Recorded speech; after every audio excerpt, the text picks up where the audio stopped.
Here we go. What's going on, people? Big shout out to everybody out there, man. Welcome to Arsenal 101. And pre-season is over. Pre-season is, well, apart from today, which isn't it good? They lost today against Brentford. And it's nice when you have games behind closed doors because none of us can see the misery and disappointment. However, before I go on to the rest of the panelists, I did say to Danny Bones today and Nabil that the purpose of today's game, and you could see by the team sheet, was that he just wanted to probably get a look at some of the players. And I mentioned Marquinas, Rhys Nelson. He wanted to sort of get a last-minute ditch in terms of what he wanted to do with those two, whether he wanted to keep them, send them out on loan. He obviously had a look at Sambi playing in the number 8, and we'll come on to that later on in the podcast. And just really for him to just collect his notes. One thing I did like with the win against Chelsea was everybody was on the pitch celebrating, and Arteta was in the background, sitting on the bench with his pad and his pen, just collecting notes. So that's nice when it happens. It just goes to show that the manager is just taking his job very seriously. He came in, the first thing he said when the microphone was in his mouth, he said, let's not get carried away with this. Yeah, it's just the preseason and it's just one game. So I like that. I like that. And we'll come to talk about Amazon Prime later on. Tony, how have you been, man? I'm good, buddy. I'm good. I'm just tuning into the second semi-final of the Women's European UEFA Cup. France versus Germany. Obviously, quite proud of the Arsenal girls yesterday. Got to give them props. Leah Williamson and Beth Mead, who were part of the team that made it through to the final on Sunday. So, yeah, just enjoying a bit of ladies football at the moment. And Neomis, it's good to see you back, bro. How are you doing, man? How are you doing?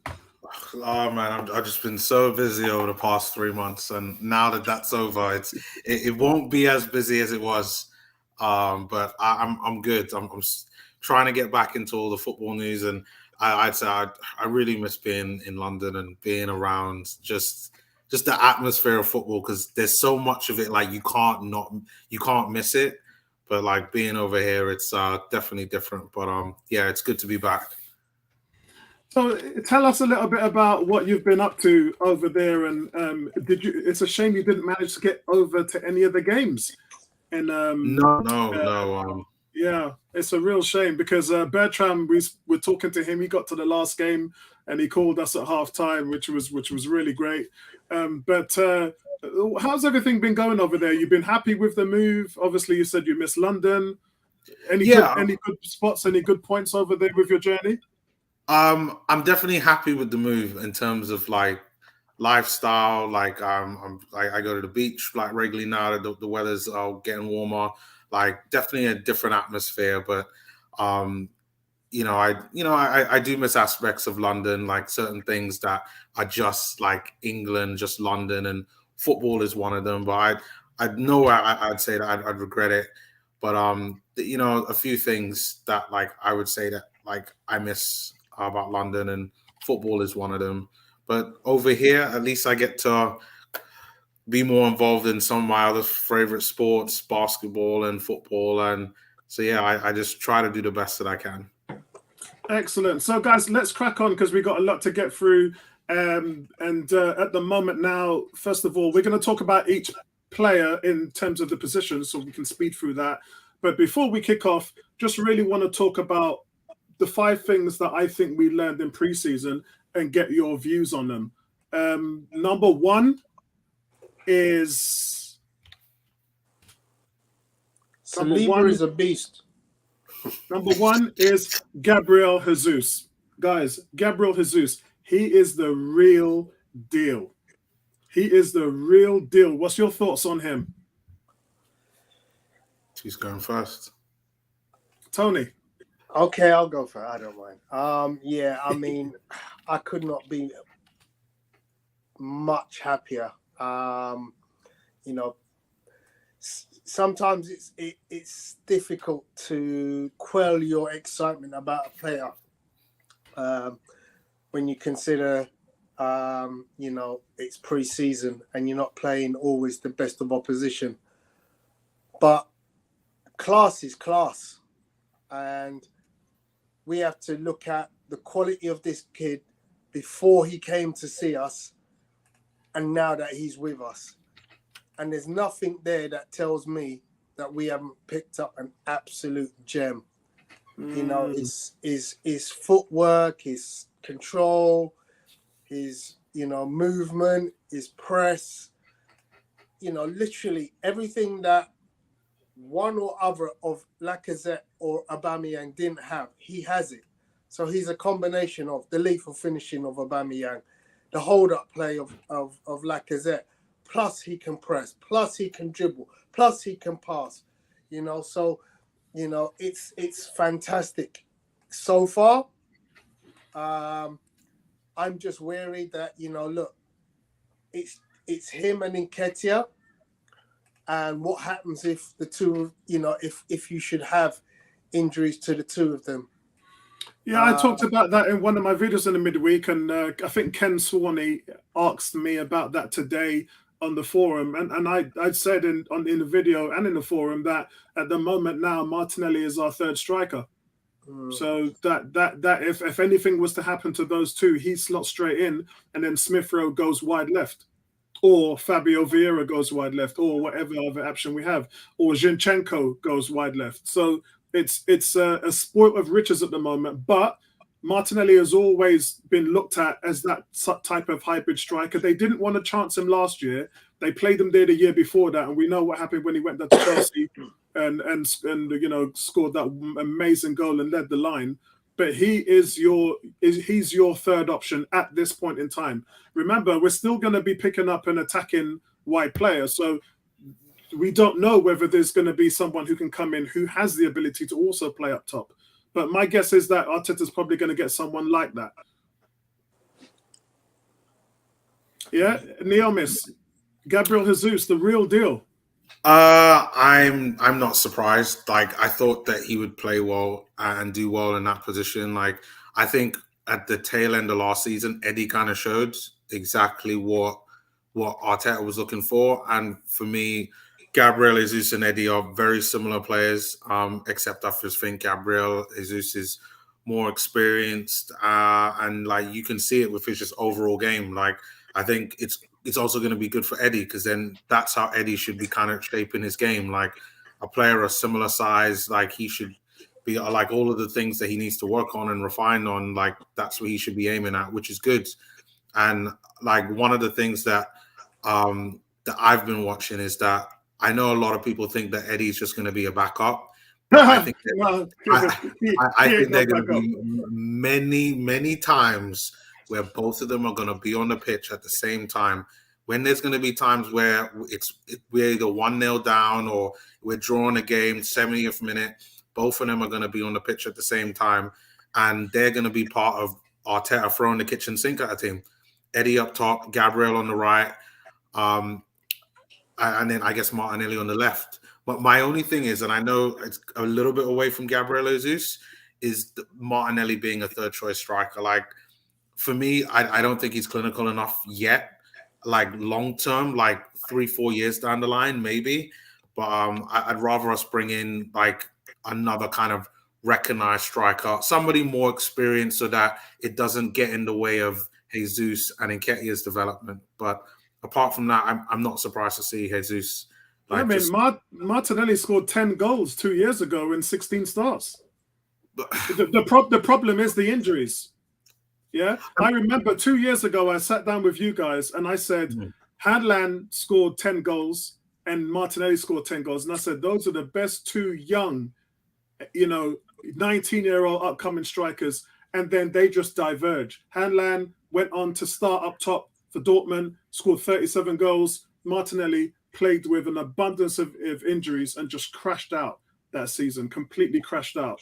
And it's a shame because he's got everything. It's easy to forget when a player goes through those kind of trials and tribulations, how much talent they really have. And he's still that player. He is still that player. You guys are getting big up here. Kuke says, hey lads, Neomis, great to see you. 18 says, Neo me. And this is Lewis. Lewis, what's going on, bro? Says, good evening, gentlemen. Long time no see. G says, Neil, Miss Brown, dude, Mr. Bungle, what's cooking? What's up with you, bro? It's good to see you, man. And G says, Eddie is an animal. Yeah, Eddie ain't gonna be sitting on no bench for most of the season, bros. You can be sure of that. He's gonna play like he's getting paid. Yeah, let's remember he's getting paid. They want a return on that investment, and you don't get that by sitting on the bench. Second thing, guys, fly through this. The second thing we learned this preseason is Saliba is the real. Okay, so I said Gabriel Jesus was the real deal. Saliba's the truth. I used to call Rob Holding the truth, but this guy is the truth. This guy ticks all the boxes. He's 21 years old. Tony. Been saying it for a hot minute, my guy. Been saying it for a hot minute. And I'm so pleased that he's back and able to show what I saw all of last season at Marseille. How good this kid is at such a young, tender age. Yeah, man, I tell you. It's Tony. It's just devastating to see. He actually hasn't put a foot wrong. I don't remember him making one mistake this preseason. Yeah, he's just very, very careful at his passes. He reads the game, so he doesn't have to do last-minute tackles. You know, you don't find him having to do those last-minute stuff because he's reading the game and making sure that he's in a position to affect defensively without having to, you know, constantly looking for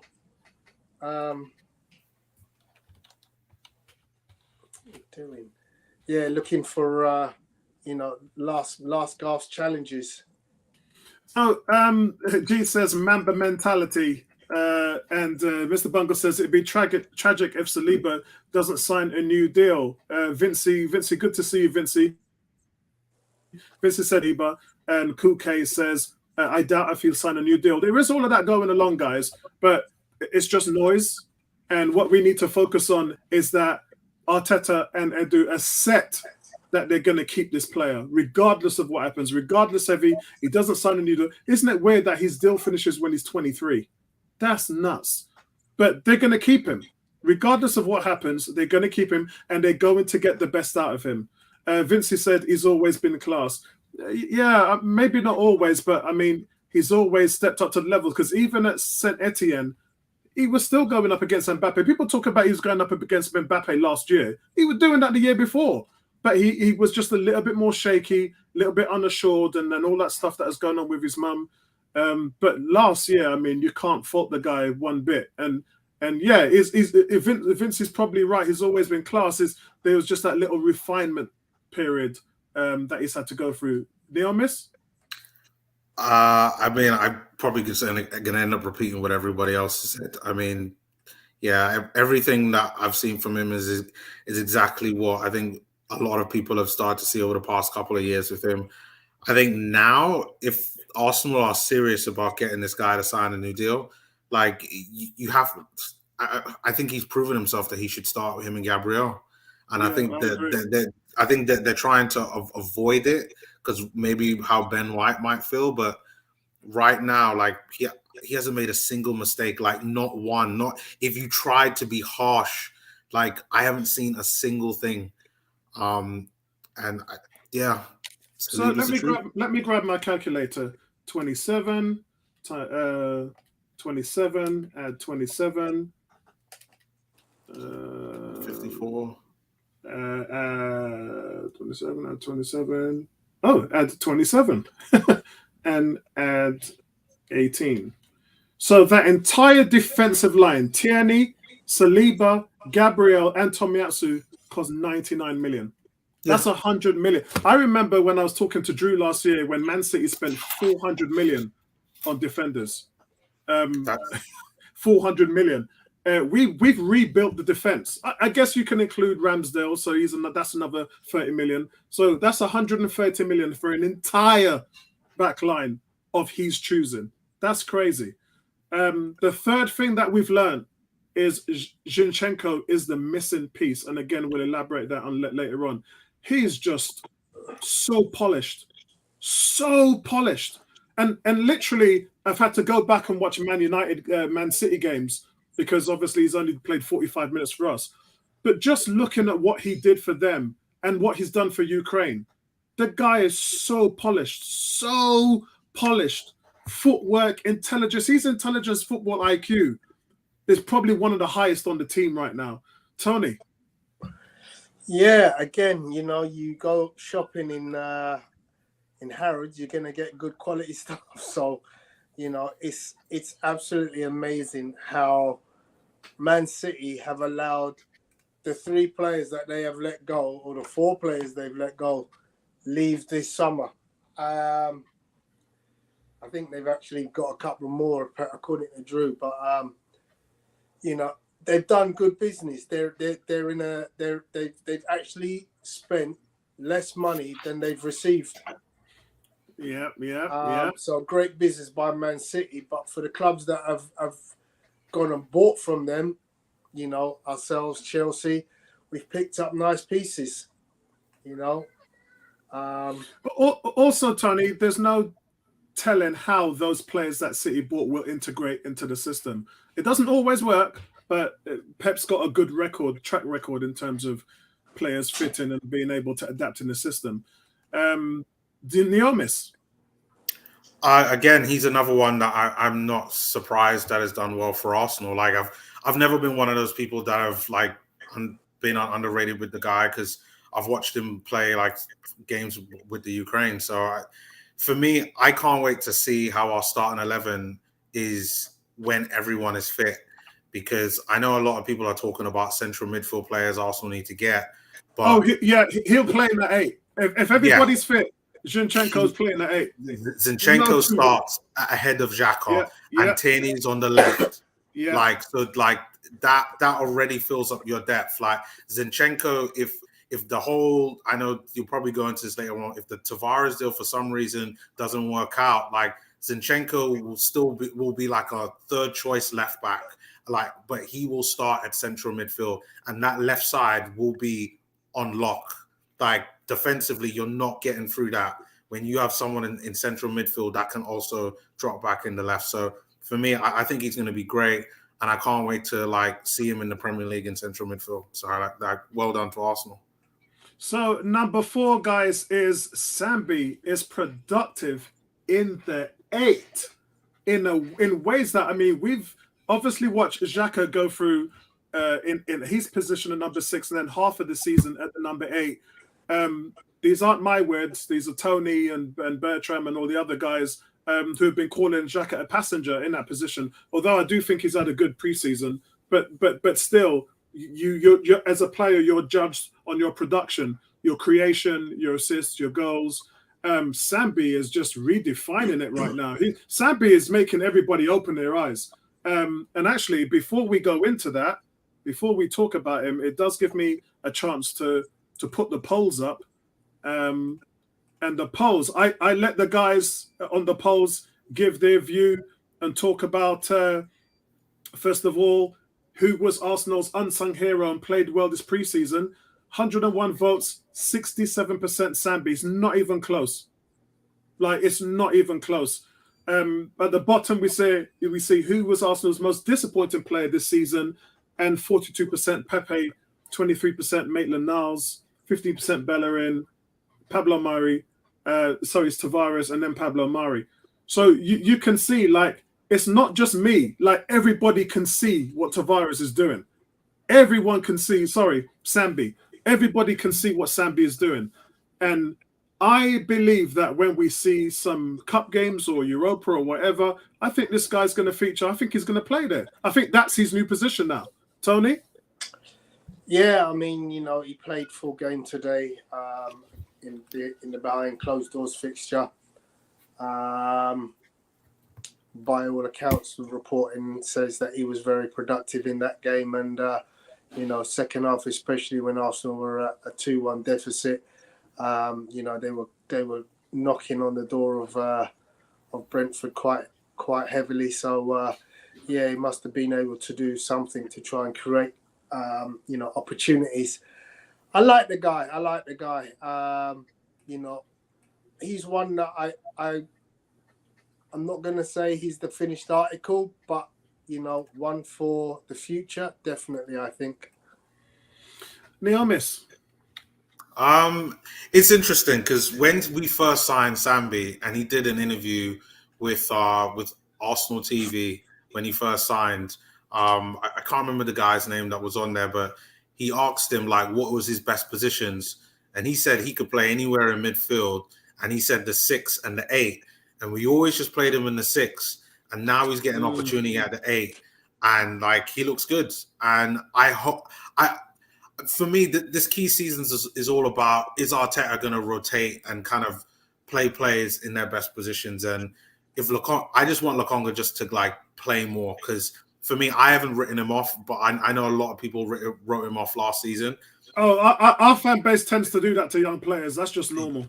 Yeah, that for me, like I think that there's a player there. So for me, again, I'm not surprised that he's performing this way.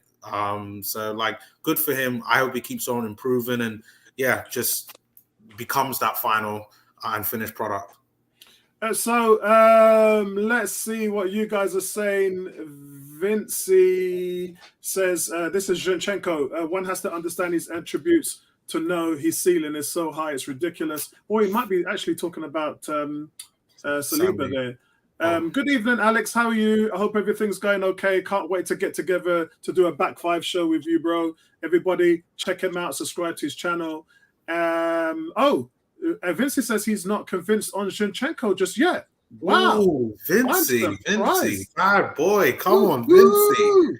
Oh, Tony just back up there, man, and just went to the drink. Tony just back up there, lean back. Hey, Vinci coming with the ting right now. Kuke says, Tierney's fitness level is worrying. I still think Zinchenko's suspicious in the midfield. Me too. Yeah.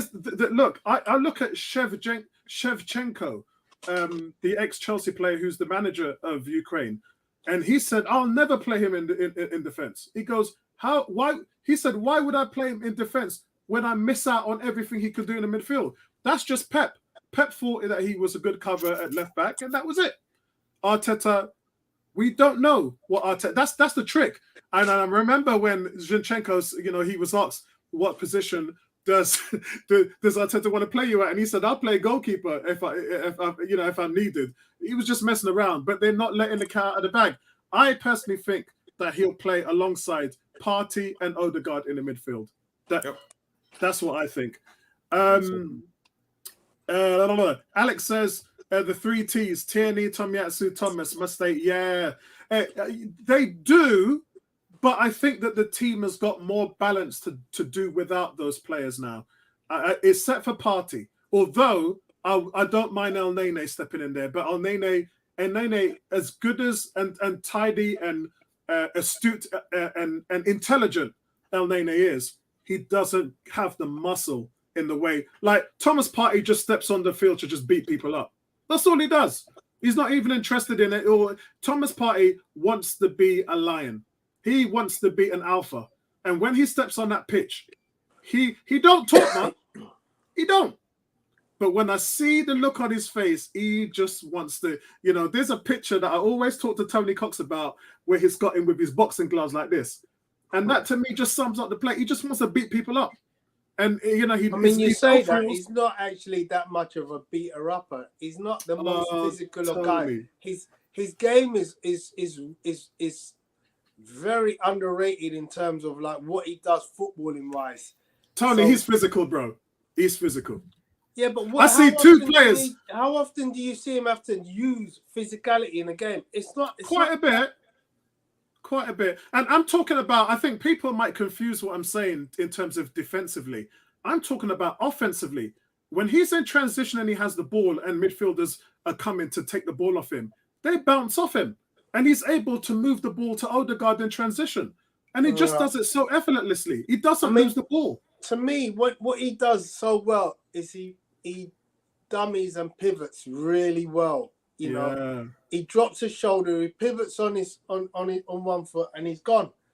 And he reads where tackles are coming from. So he ends up totally eluding the incoming tackle. Yeah, And yeah, that is his strength to me. His strength to me is not that I can bash over 18 players. And you know, the funny thing is, that's exactly what Vieira was able to do. Vieira was yeah, actually not, despite people saying, you know, look, he's a rugged bruiser. Yeah, he could go in for a challenge. I'm not going to deny that.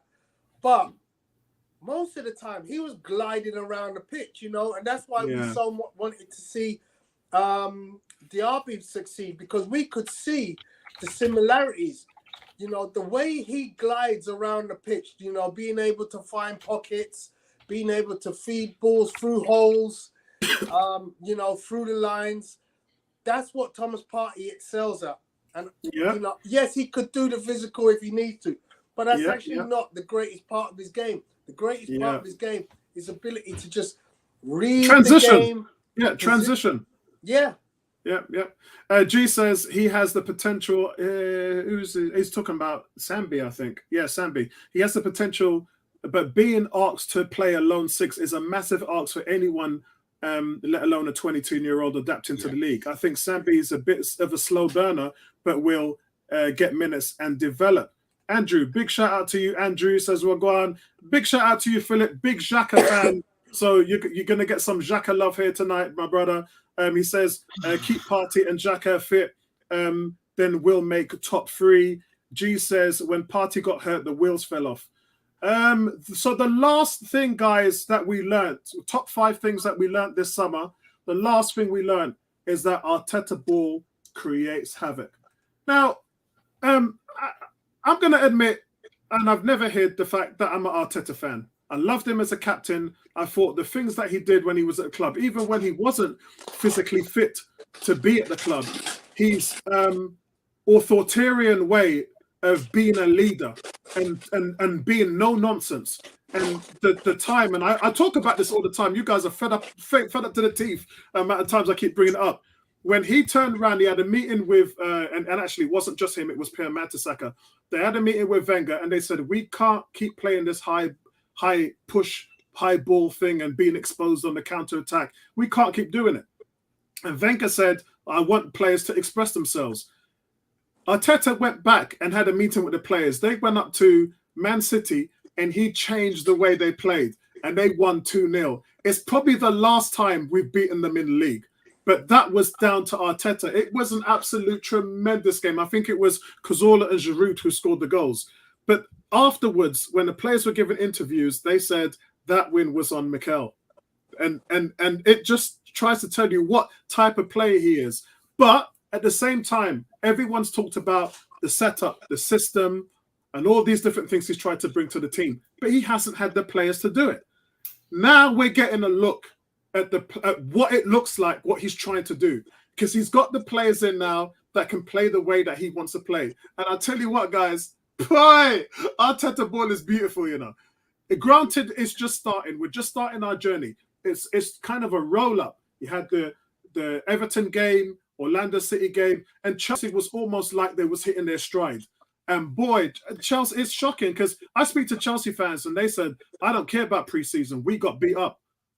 They said they've never seen an Arsenal play like that in years. Even when we beat them 3-1 last season. My God, Arsenal scored 11 goals in the last 3 games against Chelsea. But they just said that they were never in the game. Yeah, apart from that pass that Sterling had to Tino Werner, which Saliba just battered out of the ballpark, and the shot from Mason Mount that hit the post. Chelsea were never in. I'm talking about a team that finished 3rd. They were never at the races. But it's preseason, so we don't take it seriously. But I'm going to take a leaf out of Vincey's book. Bond the result. Don't care about the result. All about performance. All about performance. And the performance was tremendous.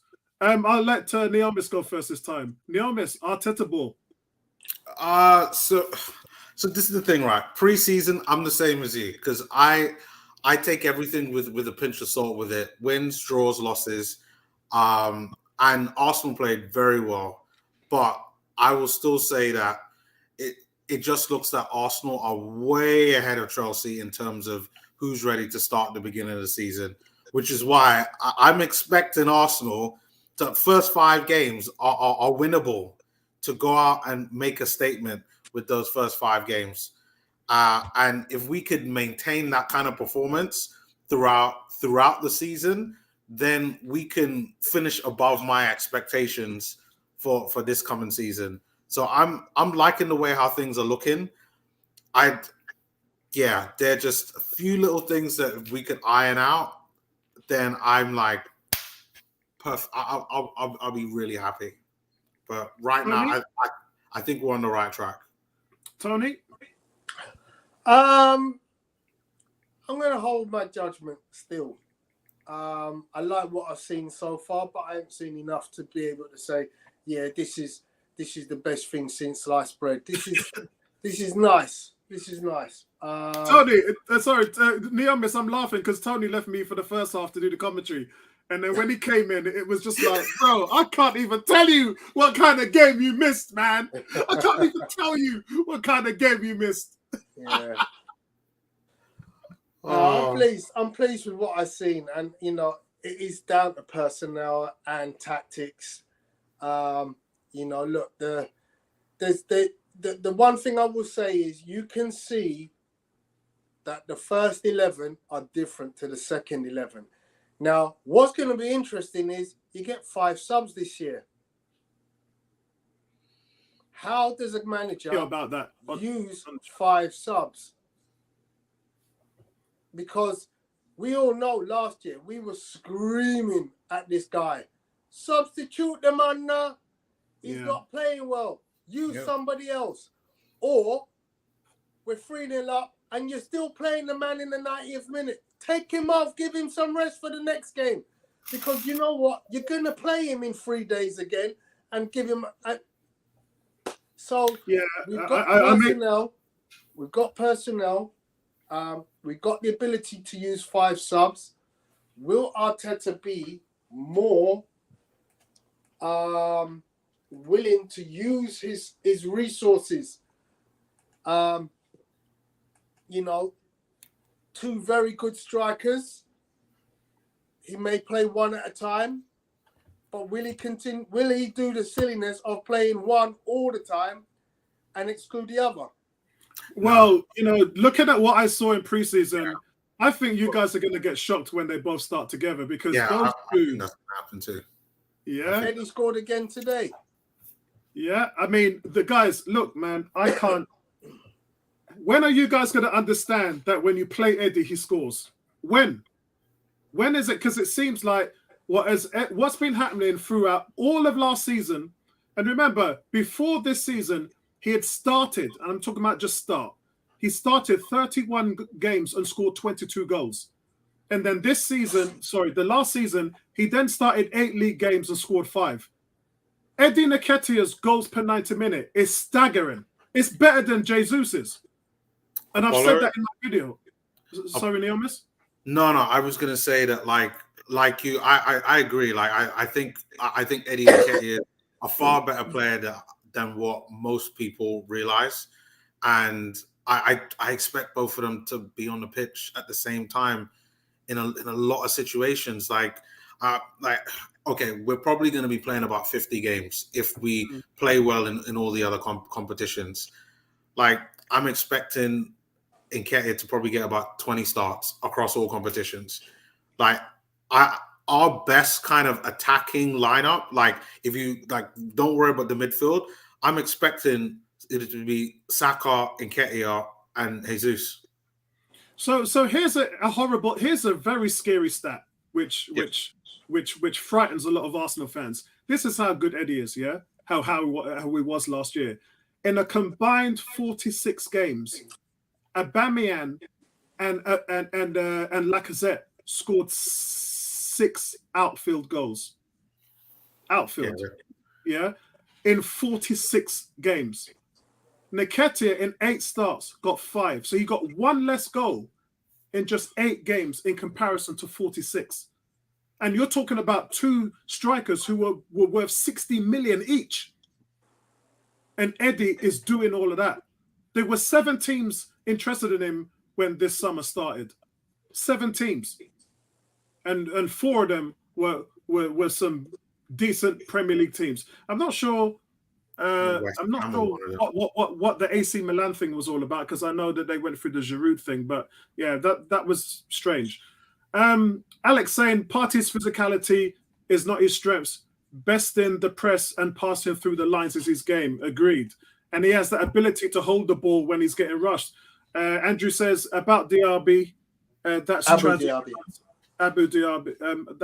It's a tragedy on Sparse. Yeah, I know, man. I mean, yeah, I love that player, man. Jeff Rene Adelaide as well, man. Philip says Sambi will be huge. Have faith in him. Agreed. Andrew says Apollo, Cazorla, and Coughlin, Boston midfield. Coughlin is the last greatest defensive midfielder we've had at this club. If Partey keeps stepping his game up, then I will put him up there with that. But for me, Coughlin was one of the top defensive midfielders in Europe, and very few Arsenal fans understood that.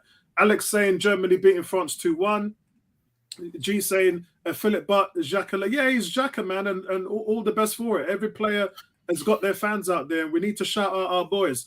Vincent says Arteta is good. He is, bro. He is. And you know what it is? On that point, when we were talking about Arteta ball creates havoc, in my opinion, and you lot will call me biased, I don't care. I'm just talking facts. We've seen in every preseason, it's become clear, guys, with every passing game, what's on full effect is that Arteta's high press just dominates game. A lot of people and fans, you read on forums, they say, what's his identity? What's Arsenal's identity? Go back and listen to his first ever interview when he was sitting on the bench at the Everton game when we drawed 1-1. Freddie Ljungberg was our manager. And at the end of the game, they interviewed Mikel Arteta and said, what's your identity? What are you going to bring to this team? He said, I want to dominate teams. That's what I want to do. I want to dominate teams. And when you saw the Chelsea game, it's the standard now. It's the blueprint. And what they have to do now is manage the tempo. Something City and Liverpool, not Chelsea, but those two teams, City and Liverpool, have been able to do to a point. They've been able to do it very well. When Klopp first got to Liverpool and he was trying this, they were all over the place. They were scoring 4 or 3 and letting in 4 and 3. And then as time went on, they was able to manage the tempo of the game. Arsenal's at that point now where they have to manage that press tempo. Lucky for them, they have statistically the best pressing forward in the league, which is Jesus, statistically. Yeah. But they also have, which Tony talks about, is 5 substitutions. So you can gas a man out at 60, 70 minutes, knowing that you can replace him. If a man gets booked and gets a yellow, you can ditch him out the game early rather than sit him in there and take a chance, because 5 substitutions will allow you to do that now. So is that only for this season because of the World Cup, the 5 substitutes, or is that forever? It's forever. Wow. It's FA stamp now. 18 says Xhaka played well, but is he good enough to start? That's why we talked about Zinchenko. Philip says people sleeping on Eddie. He's a pure goal scorer who presses defenders into mistakes. He's forming a good partnership with Jesus. Exactly. Stan, big shout out to you, Stan, man. If you guys are not linked up to this guy on Twitter, he's Twitter all day long. I love the stuff that he puts out there. Fantastic. He says Uber got those numbers during a period where he had mentally checked out. Eddie's got his numbers while supposedly playing for his place in the team. See the difference? I do see the difference, but if you look at Lacazette, his contract was running out. Eddie's contract was running out. We could say that both of them was probably checking out. I guess it's down to mentality. And I think in terms of Aubameyang, yes, he was going through the malaria stuff and his mum's illness, and we know what's going on with him. But that doesn't excuse the player for, and again, I say this as a manager, that doesn't excuse the player, and this is nothing to do with him on the pitch, but it's nothing to do with the last in, first out mentality. As a leader, you have to be first in and last out, and no one can defend that. I'm certainly not going to defend it. But look, I like Aubameyang, and I wish him well. I hope he has a good season this year, because they got my man from Bayern Munich in there now, so I don't know how that front line is going to look. with Robert. Scary. That's how it is. look. Yeah, I don't know. He's gonna have to play on that left and track back and do all the things he didn't like doing at Arsenal. Yeah, he's gonna have to go back on the left again. Andrew says Sheffield United were a big opponent, 5 subs in the Premier League. Yeah, Stan, big shout out to you, man. Big respect to you, my brother. So guys, let's get on with pre-season and our evaluation. First, we're gonna talk about the goalkeepers here. We're gonna talk about the goalies. I can't believe I just deleted something I wasn't supposed to. But let's talk about the goalkeepers. Now, Matt Turner, for me, guys, I'm going to give him a 6 this preseason. Didn't have much to do. Made 2 really good saves. One of them, a really, really good save. Pacey shot, tipped it, came off the crossbar. And I liked his alertness. I like his size. I like his ability to come out for crosses. He's quite commanding. I want to see more of him. I'm really intrigued to see what he can do in the Europa League. But he's going to get a 6 from me because I didn't see enough. Ramsdale, though. Hello, distribution. Hello. Where has that distribution been for the last 6 months, bro? Bro, where's that distribution been for the last 6 months? I really should give him a little bit more than a 7, but I'm going to give him a 7. And I'm talking about that save that he made against Orlando City when they were on top of us. And it was a one-on-one situation. He made himself look big. I talked about it in one of my other videos. And the guy is just the full package, man. The guy is just a full package. Ramsdale was just a full package. And so I'm going to give... so Turner gets a 6. Ramsdale gets a 7 from me. Before I go to Bertram, Tony. Background noise, Bertram. Got some background noise. So Matt Turner to me has underwhelmed me. I'm not really that impressed so far. And when you consider that we have a much more credible third goalkeeper, it's kind of disappointing, really. It's almost like I can kind of look at this like when you have a good quarterback and you need a backup quarterback, and you think to yourself, well, who am I going to bring in to be my backup quarterback? You know, you look at the Browns and they had Deshaun Watson, but their backup quarterback was Baker Mayfield. Well, you can't keep Baker Mayfield happy as a backup, and the same applies with Leno. However, the jury is going to be out for a long time with Matt Turner. I don't see him playing much football, apart from some of the European games, perhaps the Carabao Cup games, perhaps. But I think he hasn't endeared himself so far to me. Obviously, letting another 2 goals today. Played the full 90. Yeah, jury's out. I would like someone better as a backup. It would be nice to have Deshaun Watson and Baker Mayfield, because lo and behold, something's going to happen to, touch wood, that hopefully it doesn't happen to Ramsdale. But when it does, who would I rather have as my backup? Bert Leno or Matt Turner? It's definitely going to be Bert Leno. I'm actually quite interested to see some of the other keepers, likes of Nwankwo.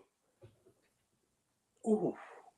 Yeah, because I like Sam Johnson from West Bromwich. I liked him. I thought we were going to go for him. Yeah. But Philip says, this is the comment of the day. Philip says Turner refused to sign a Spurs shirt, so he gets a 10 out of 10 for me. We all saw that video. I absolutely loved it. Classic. He's an Arsenal fan, though. Matt Turner's an Arsenal fan. Yeah, so yeah. what do you expect, man? Ramsdale, Tony? You know, half season good, half season bad. If you get a whole season, I'm happy. You know, that's my worry, is can he be consistent for a full season? But how do you rate his play in preseason? Means nothing to me. I don't read into preseason. Well, that's what we're doing this for. We're judging what the guys have done in preseason. I get it. Give him a number. Look at who you're playing. You're not playing the best teams. I mean, Chelsea were pointless, absolutely pointless. They had one shot of note, and then you look at like Orlando, and you think to yourself, well, you should be keeping a clean sheet against Orlando. Not necessarily, because that was our second MLS game, team were coming and up. they were in mid-season, weren't they? They were in their mid-season, so but they were let's be showing. honest, the Premier League is much, much harder than the MLS. Let's be honest. So no ratings, Tony, for Ramsdale. Come on, you can't give him I'm not saying he's a bad player, but I'm not happy that Ramsdale's season consisted of half brilliant and half not so good. Okay, pre-season doesn't tell me that you're going to have a full season of great football. It tells doesn't. Me that you got back to your original form from the start of last season. Can you maintain that for the full season this time? That's the question. That's the question. Yeah, I agree with that. Bertram, how are you doing, man? It's really good to see you. Are you still down south? I am in Fort Lauderdale. Yeah, I go back to New York on Friday. But yes, I'm still down south. Excellent.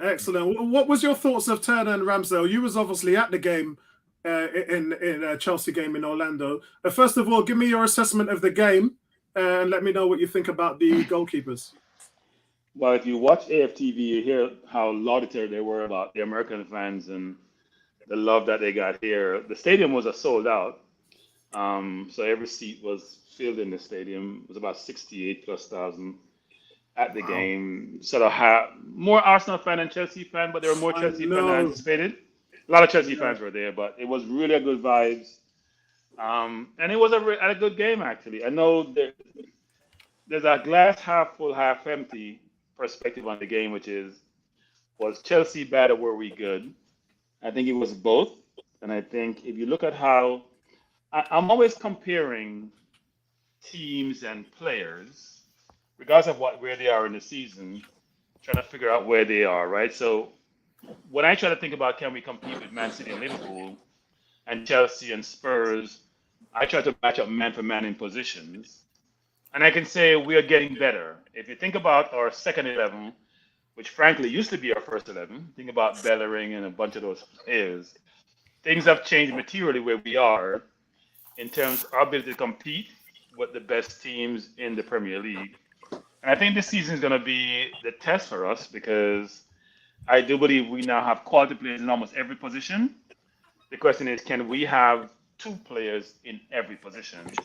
But back the question you asked was about the game and where I think we look really, really good. And it was funny. I was watching the warm up, and I must say this, Apollo. You've always extolled his virtues. Partey is a brilliant footballer. I know. We're talking about Jesus a lot. But we're talking about Saliba. But when you're playing like man in the middle, right? When you have warm ups, you're in the middle. He's the main person in the middle. You have five players around you. Yeah. No. Just in your warm up when they're doing the warm up drills, and he's a pivot person. So they're playing balls into him. He has to then find outlets, right? And he's being pressured from all sides. And I'm watching watching how he plays. He has a really computer brain as a footballer in terms of where to go with the ball when I get it, and how do I make that and it was in the game too. How to make that incisive pass without that little 5-yard pass, 6-yard pass. Look when he plays and how he finds holes and angles to make his passes, which are not obvious to the normal eye. It's not obvious to the regular football. It's just not obvious. He's really brilliant. Now, Jesus also, and Tony and I have talked about this a lot, which is, I said this previously, Aubameyang can't play football. I hate to say that. He's a great goal scorer. He can't play football. What do I mean by that? Doesn't demonstrate intellectual capital as a footballer, not a good hold-up player, not a good passer. Jesus has all of that in his repertoire. Now, he's not as good goal scorer as Aubameyang is, but I think he will get there. So he's just not a main man. But to stop with this soliloquy and basically shorten this by saying we look really. Chelsea wasn't in the game. From the game started, and you had Chelsea fans all around you because it wasn't only Arsenal fans in the same section. They were silent for most of the game, and they were silent and frustrated. And I know Tony said preseason, but I can tell you both teams came out to do something in the game. Yeah. but only one team walked away feeling good. And by the way, Tony, just say this: last year we were awful in preseason, which transitioned to the first 3 games of the season, which transitioned to the Brentford game, where we got mauled by Tony and his team, who were just promoted. So we have done our business early. We have set up our team early. Maybe need 1 or 2 more players. We're going to go into the season hopefully healthy. We have some injured players at full strength. I got to start off with a bang and set the tone. Otherwise, we may end up like we did last year, which is, we rallied in the middle of the season, but ran out of gas at the end. But Apollo, we look really, really good. I know, and Chelsea look bad, but look at the Chelsea players who played. I know people are saying, "Oh, it's preseason." Look at the Chelsea players who played. They had Havertz. I didn't see him in the game, by the way. They had Warner. They had Jorginho. They had Silva. They had Mendy. They had most of their people saying, "Well, not their first team." You're missing Kante and a couple more players. You have most of your first team players. Compete. They didn't compete. They have apparently got internal problems with a number of those players who were playing wanting out. So when a team has players who want out and you have to pick them, you're gonna have a problem. Yeah. Well, the only player who wanted out who's playing is maybe Aspilicueta wasn't there today, but no, Timo Werner is the main person. Yeah. Timo Werner wants out. Well, that's not true. Werner and what's his name? The Moroccan or is it Morocco? Not Moroccan. What's his name? The one who goes to Milan. He wants to go to Milan. Yeah, Perisic wants out as well. They got problems. Not Perisic. The kid that came over from Holland. The Ajax. The left footer. Ziyech. Ziyech. Yeah, Ziyech. Yeah. I think Ziyech wants out too. So you're right. They have a few who wants out. But it doesn't stop you from playing, Tony. So I may want out. I mean, we have players who want. I mean, Leno is playing like he's going to be with us forever. Think about some of our players. They all play like they want to play. That's our title. We do have a question from Stan about Leno. He goes, how much do you think we should be asking for Leno? I don't think his value has plummeted since he's been with us and is still a very capable keeper. The problem is, and as Arsenal fans, all is fear and love and war. So we want Tielemans at a cut-down price because he's in the last year of his contract. Leicester want 35 million. We want to pay 20. At the moment, nothing ain't even been approached because Leicester just said, look, if you're not coming to us with anything less than 30 million, then don't come to us. So Arsenal at the moment haven't made an approach for Tielemans. Bert Leno's contract is up next June. He's got 11 months left on his contract. And Arsenal bought him for 18 million. And remember, they bought the most mistake-prone goalkeeper in Germany. And guess what? He was the most mistake-prone goalkeeper in the Premier League. So yes, he's a good goalkeeper, but in terms of the semantics and what a goalkeeper has to do in today's game, he's average at ball distribution. He's a great shot stopper.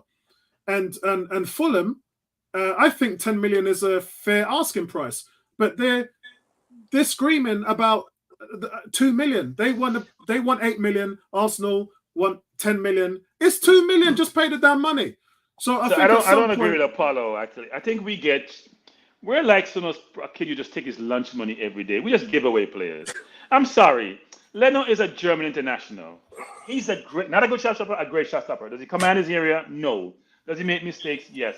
But Cashman Schmeichel hasn't been pulling up trees either, and he's going to knee. So why? And Tielemans in the last year of his contract also. So why am I? He's in the last year of his contract. When you start the season, you're in trouble as Leicester. You're the only team in the top 5 in the European League. I understand. I haven't bought a player. You have one player all season. So I'll repeat what I just said. So you're a backup goalkeeper who's statistically the most mistake-prone goalkeeper leading to goals in the Premier League. You're in the last year of your contract. You're a number 1 goalkeeper who got put to back. You're not number 1 anymore. They're 1 and 1A. We have were no number problem. 1, but you ain't number 1. We have no problem. Like how Tony expressed the concern about Turner, and if he becomes the number 1, we have no concerns about Leno being if Ramsey get hurt. We have no concerns currently. We have concerns if he gets hurt now, give Leno maybe go. So when Marquinhos got hurt a year and a half ago, when Leno got hurt a year and a half ago, we were up in arms. We were like, we're done. That means we valued Leno then. His value couldn't have plummeted that much since then. So to answer the question, Stan, it says I agree. It doesn't have much wiggle. We don't have much wiggle room. If I'm Arsenal, I set the price at 10 million. If Fulham don't want to play it, then he stays and plays in the last year of his contract. Simple as that. Tony doesn't like Turner. I know you can't do that because you need to get money in. Arsenal are in a position now where they need to get something in. You've done your business already. You've got 6 or 7 players sitting down there. You've probably got between 50 to 70 odd million just sitting there, and you need to recuperate some of that money. So you get the deal done. If the deal gets done, it puts you in a position where you can just go and get Tielemans. The season starts in a week and 2 days. But yeah, I mean, Arsenal at the moment hold the cards in this one. Philip says, I'll drive Leno to Leicester and come back with Tielemans. Yeah, I heard that was going on today. I haven't had it confirmed from my sources, but it definitely sounds like a workable plan.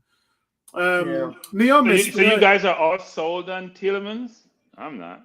Yeah, I am. We had a whole video. We had a whole video on the midfield and productions, and his name came out. I'm not sold. I want Savage. If you're gonna go hard. I want Milinkovic Savage. If you're gonna go hard. If you want to play this, go hard. But as we discussed at the beginning of the video, it's possible that Zinchenko would play at that number 8. We don't know. We really don't know. Neomis, you've been sitting there patiently waiting to talk about Turner and Ramsdale. All right. So Turner, I think he is what he is. Like, he is a backup goalkeeper. Like, we didn't go out to like sign a player that was better than Leno or just as good as Leno. And I think he's not going to play in the Premier League. He's not going to start in the Premier League unless Ramsdale gets injured. And even if he was to get injured, like, it shouldn't be for that long. Like, it's very rare to see goalkeepers get injured out for a lot. So for me, I would have given him a 5. Like, I think he's decent. He's definitely better than Ronison. So yeah, I think that's what it is. And Ramsdale, for me, I would have given him a 7.5. He's back at his best. And even though last season, at the second half of last season, he wasn't pulling up too many trees, I don't think he was that bad. But I thought Ramsdale, maybe it's just a matter of he needed rest. I really don't know. But yeah, I thought Ramsdale had a good preseason. And on this Tielemans stuff, I don't think we need Tielemans anymore now that we have Zinchenko.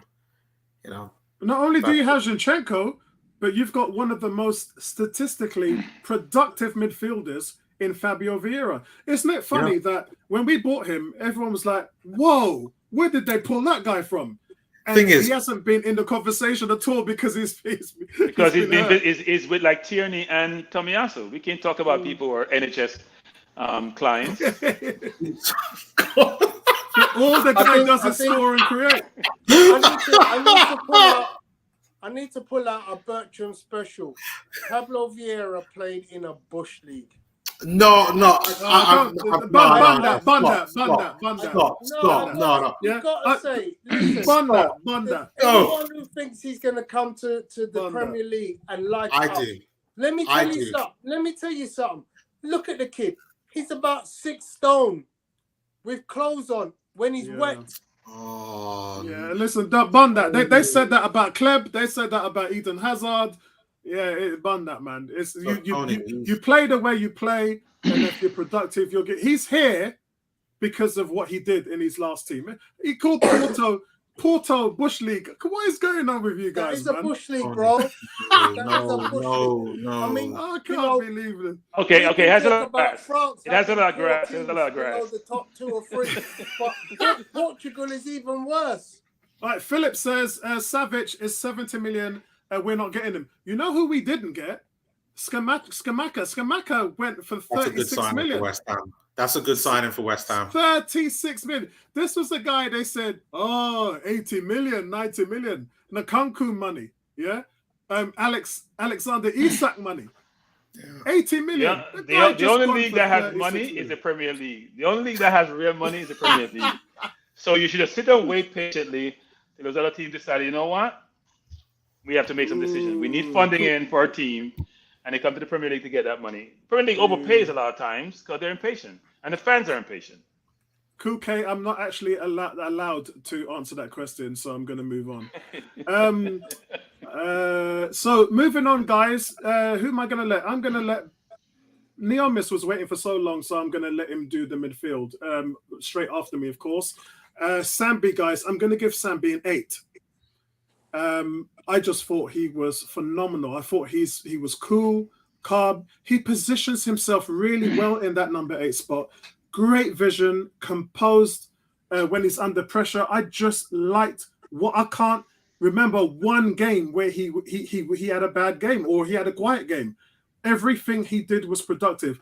I've got something to show you guys, and I should actually show you now, because this table that I'm going to show you will not be backed up in any better way than if I show you now. And guess what? Isn't it funny? Because I don't even know what I've done with this bloody thing.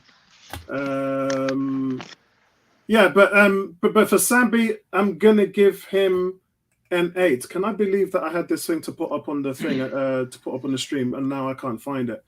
So I like everything about this player. I liked him. You have to remember, in 4 of his starts, our last 4 starts, he had 2 man of the match performances for Arsenal. Isn't it funny that when you don't play them for 5-6 months, everybody forgets about what these guys can do? So he's getting an 8 for me. Gabriel's not there, is he? Because we're talking about. Hold on, sorry, I'm on the wrong one. I should be on defenders. Okay, sorry, my fault. I should actually be on defenders. So it's Saliba. Saliba is the guy who gets an 8. Yeah, for all those things I talked about. Cool, calm, positions as well. Tony talked about his great vision. He spots danger before it happens. Raheem Sterling played a sweet through ball in for Chelsea, which would have had any striker licking his lips. And what does Saliba go and do? He just bodies him. He bodies him. I asked one of the agents today if Saliba, I said to him, how big is Saliba in comparison to Gabriel? And the agent said to me, Saliba is the biggest player on the team. So he goes, this guy's a man-child. He's a LeBron James. Yeah? Because I never took that seriously. I never took it seriously. But look, what's his name? Timo Werner is 5'8". If you see him trying to body up Saliba, it's like a power forward trying to dribble on Rudy Gobert on a center. It ain't happening. Yeah. It ain't happening. He just bodied him physically. He's imposing. Look, I saw things in Saliba which I admit I ain't seen before, and I've seen him play Mbappe and all that, man. But it's what you see. It's the eye test, and I love that. Gabriel, I'm going to give him an 8 as well. Commanding presence, played progressive passes into Partey. I noticed that. I noticed they went with Gabriel a lot, and he was feeding Partey in the transition. Cedric Soros, I'm going to give him a 6.5. I thought he had a solid outing. Time and time again, I tell all of you guys, who's the best crosser of the ball from wide positions in our football team? It's Cedric Soros. And yes, he's adapted in this team at being a backup right back. Yeah, let's not cut any trees down. He's a backup right back. But when he plays, he can do a job for you. And he was decent last year when he started. Yeah, he got roughed up a few times. But what you guys don't understand is the people who roughed him up, like Zaha and Song, rough up everybody. So just because it's Suarez don't mean nothing. Yeah? Them man going to rough up every defender that they step up against. But it's the ability, guys, to put a ball into the box on a dime. And I liked what he does. I like what he did. Bellerin, he gets a 5. It's harsh to give him a 4, but you can see he's lost a step. And in terms of combination triangles, he's just nowhere. I was on a stream with Tony and African Goon last week, and I just said to them, the guy's never had any football intelligence. He never has. He's had speed. It's helped him. But after the injury, he doesn't have that recovery anymore, and he just looks a shadow of himself. Ruel Walters, somebody who Tony brought to light, shares one of my middle names. And I really started looking into this kid when Tony talked to me about it. You know what? He handled himself pretty well. He's very pacey, he's neat, and he's a tidy player. He tracks well. It's very important for a young defender that age that you're able to track the ball well and play as well in that position. And I liked what he did. I am going to just give it. I'm going to give him a 6. I liked what I saw from him. Pablo Mari gets a 4. Struggled to defend the high line. Just makes him vulnerable, man. Just makes him vulnerable in our setup. Tierney, I'm going to give him a 4. I'm not going to do anything about it. Holding, I give him a 6. I thought he was solid. Tavares, I'm going to give Tavares a 4. I thought he had a poor first half against Orlando. They actually targeted him, Orlando City. He was at fault for the first goal. He had a better second half. I thought he was more solid in the second half. But with Zinchenko here, I think his days are done. I think you send him out on loan and let him develop. Ben White, I thought I'll give him a 6. I thought he stepped up well in the overlap. I thought he was readily available, pressing it high. The thing about right backs with me is I want to know if your right back is going to help and support Saka. That's my thing. Can he defend? Yes. Yeah, that's the first thing. Get that out of the way because that's priority. But the second most important thing is, can you support my wide player? Can you support Saka? And he can do that. He can really do that. So, look, Ben White's going to have to probably find that a place soon because Tomiyasu's no closer to coming back. And even if he's ready, Tomiyasu's played no football at all in preseason. None. So even if he's fit and comes back to training next week, I ain't starting Tomiyasu. Not a chance. Ben White is my right back. Saliba and Gabriel are my centre backs. And we go from there. So that's me, guys, on those players. Neomis, you take up this one first. I'll go to Bertram and then Tony, you bring up the rear. Okay. Well, Saliba is an easy one for me, and Gabriel. Both of them get an 8. They should both be our starting centre backs. Both of them have just been brilliant. Saliba even more impressive just because we haven't seen that much of him in an Arsenal shirt. And I just hope that kind of form continues. Soros, I'm going to give I'll give him a 7. For me, I'm a fan of his. I think he's a solid right back. He has his limitations, but I think that he does a job when he comes in on the pitch. So good for him. Bellerin, I'm not as harsh as you. I'll give him a 5. I know he's not the player that he once was, and he doesn't fit in with this type of system. For me, defensively, he's never been good enough defensively for Arsenal, especially now. And when you're talking support and Saka as well, even more so. But I felt he had a decent preseason. Walters, I would like to see more of him. So right now, I'm going to give him a 5, just as like a blank template. But I thought what I saw from him was pretty good so far, but I'd like to see more. Pablo Mari, he gets a 3. I'm not a fan of his, and my rating is probably very biased, and I can't wait till we sell him. Tierney's just coming back. I'll give him a 6 for now. Holding, I thought was solid. I gave him a 7. I think so far with the games I've seen him play, hopefully he could get some games, more games this season. Tavares, I'll also give a 5. Or that Orlando City game, the one way he kind of caused the goal, that's the one clip that they keep showing on YouTube all the time.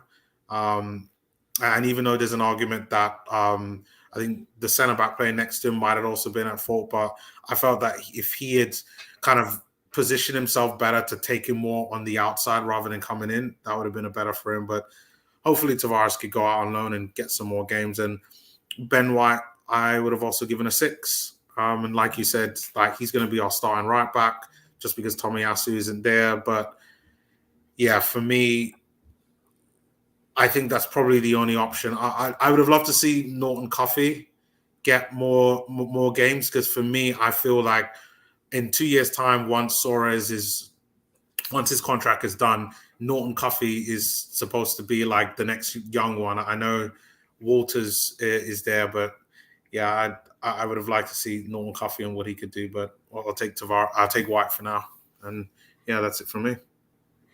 So let's go to Stan. Stan says, can't wait to see what Fabio Vieira can do. So many Portuguese players have come to the Premier League and transitioned very well. It seems to be a hotbed of talent. I agree, actually. And as I said, it's strange that no Arsenal fans talking about him because we haven't seen him play. So I can't wait to see what he can do when he comes in there and where he's going to play as well. So many options. Andrew says, repeat that last statement, Bertram. I don't think they heard you at the back. Well, I'm not sure what statement that is. Philip says, I keep telling people about Sambi. We always want new players, even if we don't need them. Shiny new toys, etc. But Sambi is a leader. Yeah, I mean, people forget he was a captain at his last team as well. Bincy says, I do feel we need a different style of striker who allows us to be physical. Yeah, refer back to what I said last season when I said the way Man City play, the way Liverpool play, they don't play with a big man up top. And those are the two best teams in the country. So I always said before the Christmas, and you guys can quote me, all of you, Bertram, Neo, Miss Tony, you can quote me. I said, don't be surprised if we don't go out there and get a big man. Because this is, if you have a big man, how much pressure and harassment is he going to give that back line on the press before he gets tired? You saw what we went through with Giroud. Yeah? You saw Sanchez just hunting everything down, and Giroud was out of breath. Giroud was like, nah, I'm good, man. You go and get it. So it's. I think the perception that we were going to get a big man in the middle to do all this, it doesn't suit the system. Look what happened with Chelsea and Lukaku last year. It just doesn't. Interesting though. I am going to talk to Tony when we do the Premier League show on a Friday. I hope we see Bertrand back on the Premier League show on Friday as well. Interesting. I want to see what Pep does with Hadland. I want to see what Pep does with him. Yeah, but in terms of the system and the press, because you've taken Jesus, who's the best statistically pressing forward in the league, and now you have Hadland. So the goals are nice, but if you can't do nothing outside of scoring goals, then they're going to have a problem. Stan says Cedric should be nowhere near our free kicks, though. Yeah, I agree. Don't let him take the free kicks. Kuke says if Saliba goes, I go. Oh. G says Saliba's still under contract. Make the most out of him. Yeah, he probably won't extend his contract. Yeah, we don't know. We don't know until it's done. 18 says, Apollo, aren't you supposed to be flying out? Yes, I'm flying to Hungary, but not until tomorrow for the Grand Prix. Andrew says, fans' impatience happens all the time, bro. Philip says, Coffey was rested after the Euro exploits. He's very good. Yeah, he was. It's a shame because Swanson, Hutchinson, those guys were on the bench for almost every game in the latter part of the season and never ever played. And they've moved on now on loan. So who we're going to go to? Bertram. Bertram, you got the conch. Just your thoughts in pre-season. If you've got any grades, I'd like to hear it on these on the defense. If not, what's your overall thoughts on these players? I have no comments on Soros, Bellerin, Walters, Mari, Holding. Either they're too junior, too inexperienced, or just not good enough.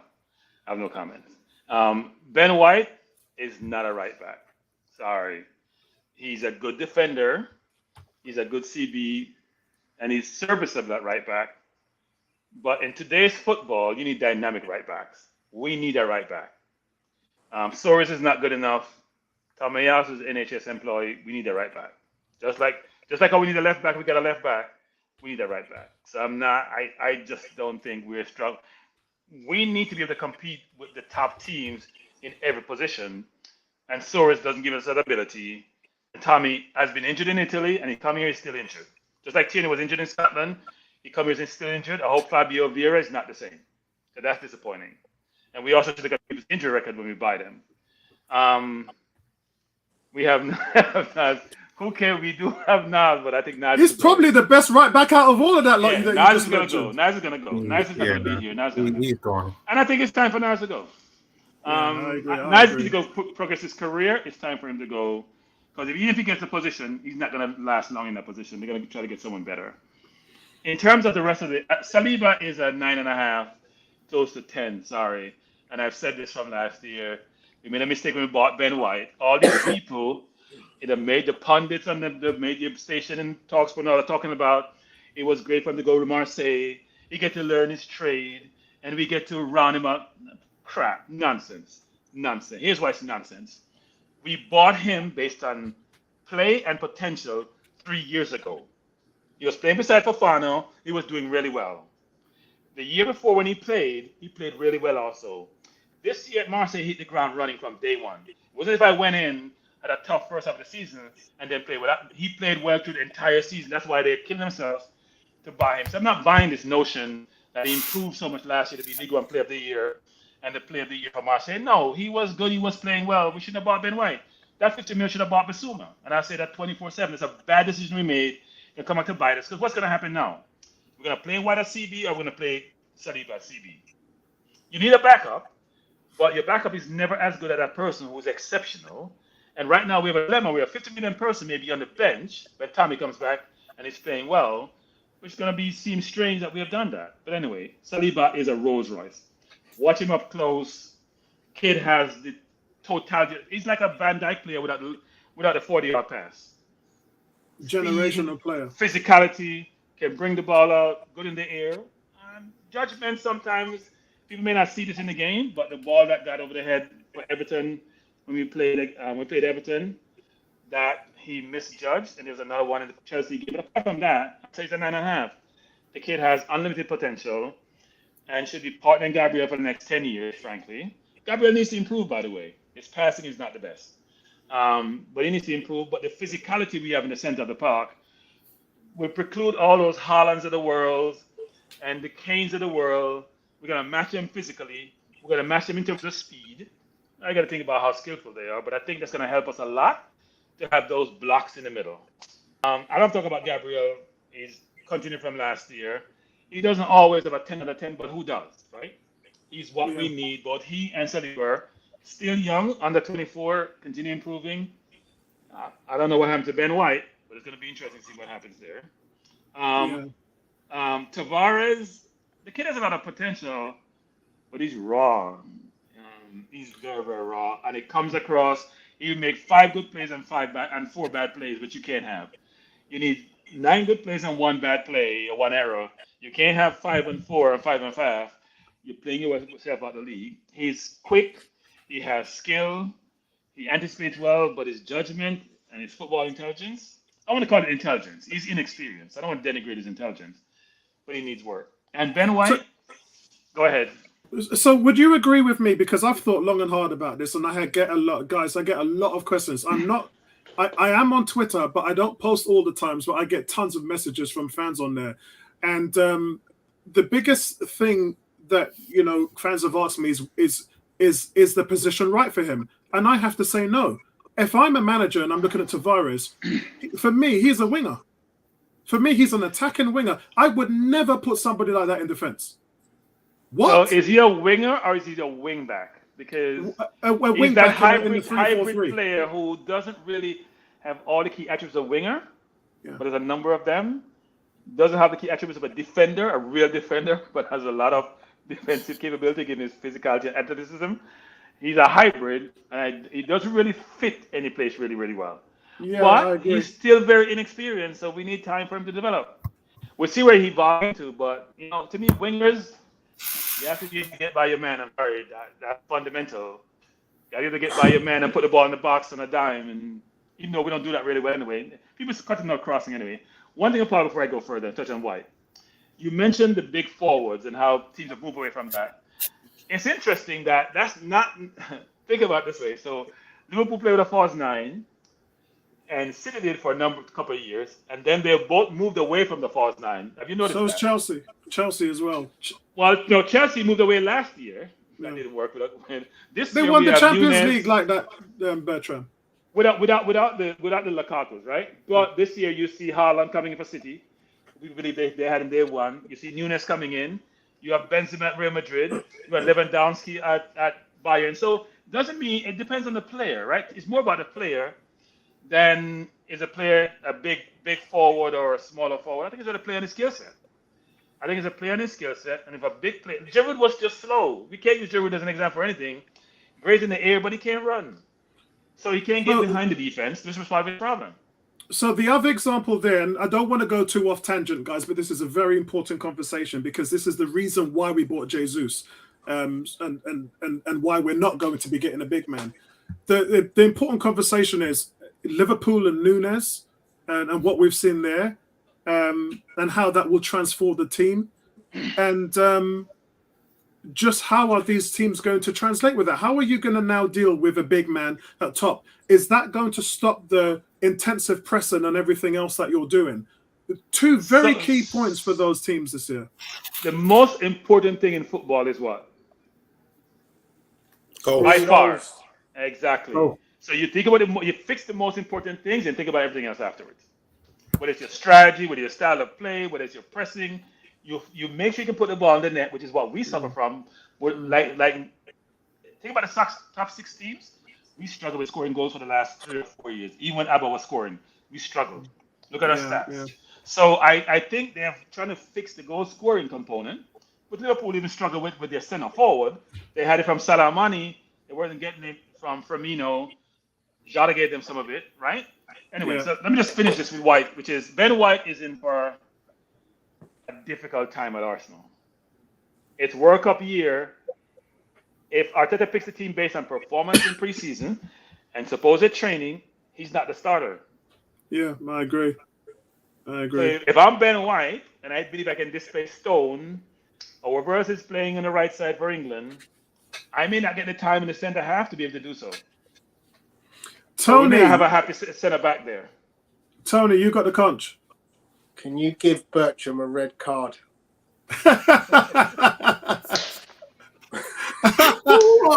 I've never seen that one done on the stream before, man. I've never seen it done. The man, we started talking about defenders and he literally went all over the entire world talking about everything and everything. His opening gambit was, I don't have anything to say about X, Y, Z. And he went on to proceed and said about X, Y, and Z. Oh, that's not true. I'm going to stop you. I said Soros. Wait. I said Soros, Bellerin, Walters, Mari, Tierney, Holding. I didn't talk about them. I didn't talk Tavares. about them. Tavares. And Tony, I'm recorded. So you can't refute it because I'm recorded. I disagree with you. The conch is yours. Tony, you got the conch. The man is giving me so much ammunition. I can't. Oh man! No, you gotta let him catch up. Bertram's been missing for a while. He's a very busy man, you know. What Bertram seems really incapable of doing and sticking to the script. Yeah, Bertram, try stick to the script. So Saliba is a 9 for me because I never see him put a foot wrong. Gabriel is an 8. Soros, I actually like Soros. Yeah, I'm with Neomis on that guy. I like the kid. And I'm happy to have him as a backup right back. Trying to find my I'm happy to have him as a backup right back. Bellerin, we all knew he's leaving. We know the age has now got to the point where he can't perform anymore. All it is window dressing to kind of see if we can get a club. If we can get 3 million for him, happy days. Ruel Walters, as I mentioned to you, was one to watch, and he will be one to watch. Bellerin's 27, by the way. Go on. Okay. Pablo Mari, unfortunately, he had a torrid time. A torrid time. And unfortunately, it just means that he no longer has a place in our team, bearing in mind the numbers of defenders that we do have. Tierney, Neomis, what were you thinking by giving Tierney 6 and giving Tavares 5? What was going on in your head? I've been waiting so long to go. I don't understand that. Tierney cannot get 6 when he's a sick note and he plays 35 minutes of football. Yeah, I gave him a 4. You can't give a man 6 on 35 minutes of football, Neomis. I'm sorry, bro. I love you like cooked food, but that guy cannot get more than a 3. because Hold on, let's go. Hold on, don't you think that's harsh? That is harsh. No, I'm sorry. He cannot get that because he is a liability. Yeah. But he's a better defender than Tavares. Come on. Game, everybody's a better defender than Tavares. bloody hell. Anyway, that's Rob harsh. Holding, thank you for your service. I'm happy to see him move on, but obviously, you know, you might choose to keep him. I know Tommy Hazard could play centre back if needed be. Obviously, we got Ben White. Tavares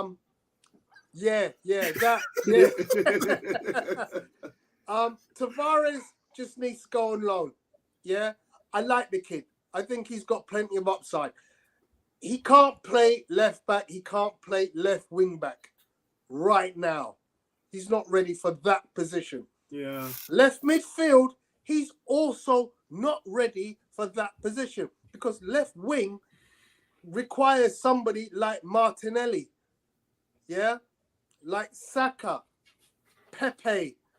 You know, those are the guys who are your wingers. Yeah, he lacks a touch. Yeah, he lacks a touch. Yeah. So he can't play in any of the three positions on the left for Arsenal right now. He has to go. And I'm happy to see him come back in a year if he's developed his game at a decent club. That Ben White, the last one on the list, I'm happy with Ben White to sit behind Saliba because we know what he can give. You know, obviously you need to rotate the squad through the season. You know, so there's going to be games where you play Saliba. There's going to be games where you need to play Ben White. It's going to be difficult to work out who plays when Gabriel's not playing. So I just want to say, Andrew says it's Ashley Cole the template of a player who can become an exceptional right back. That was 20 years ago. So I think the games, maybe he is. Like, he'd do well in today's game. Ashley Cole's one of the best left backs. I agree with that. Yeah, I agree with that. Next one, Stan. All Saliba has to do is train hard and believe in his powers. He should be aiming to make it difficult for him to not be selected. And that's exactly what he's doing. Here. I agree with that. G says, what do you think of Arteta and Arsene have in common? I've seen quite a lot of really good comparisons between them. So interested to get your thoughts. Bro, Arsene Wenger used to go home and watch football all night long. Wake up in the morning, watch football, and then go to train Arsenal, do all of his stuff, and then go home and watch football. All he did, he was obsessive. And Mikel Arteta's married, and he's got 3 kids, a little bit more intensive than what Wenger was going through. But Mikel Arteta is obsessive. I don't know whether you guys have seen that trailer today that came out for Amazon Prime. It was brilliant. I absolutely loved it. I put my comment down there as a manager of people, of men. I love the way how you take responsibility. You be a shield for your players. And you could see the players' faces after they lost the first 3 games of the seasons. And not all of them, because we know 9 players were out with injuries and COVID. So they lost the first 3 games. And Arteta, instead of going there and making them, you know, sort of wear the grey cloud over their head, he just said, look, the media are after me. Yeah, but I trust you guys. And I know you guys can do it. And what happened after that? They won 8 out of their last 9 games. I just liked that trailer, liked what I see. But to answer the question, like I said, I think there's something to be said about having this kind of extreme passion and obsession for something like that Wenger stood for. It's not healthy, but it works for those players. And Wenger had the inferior budget. Wenger's budget was smaller than Stoke. Let's put that into perspective.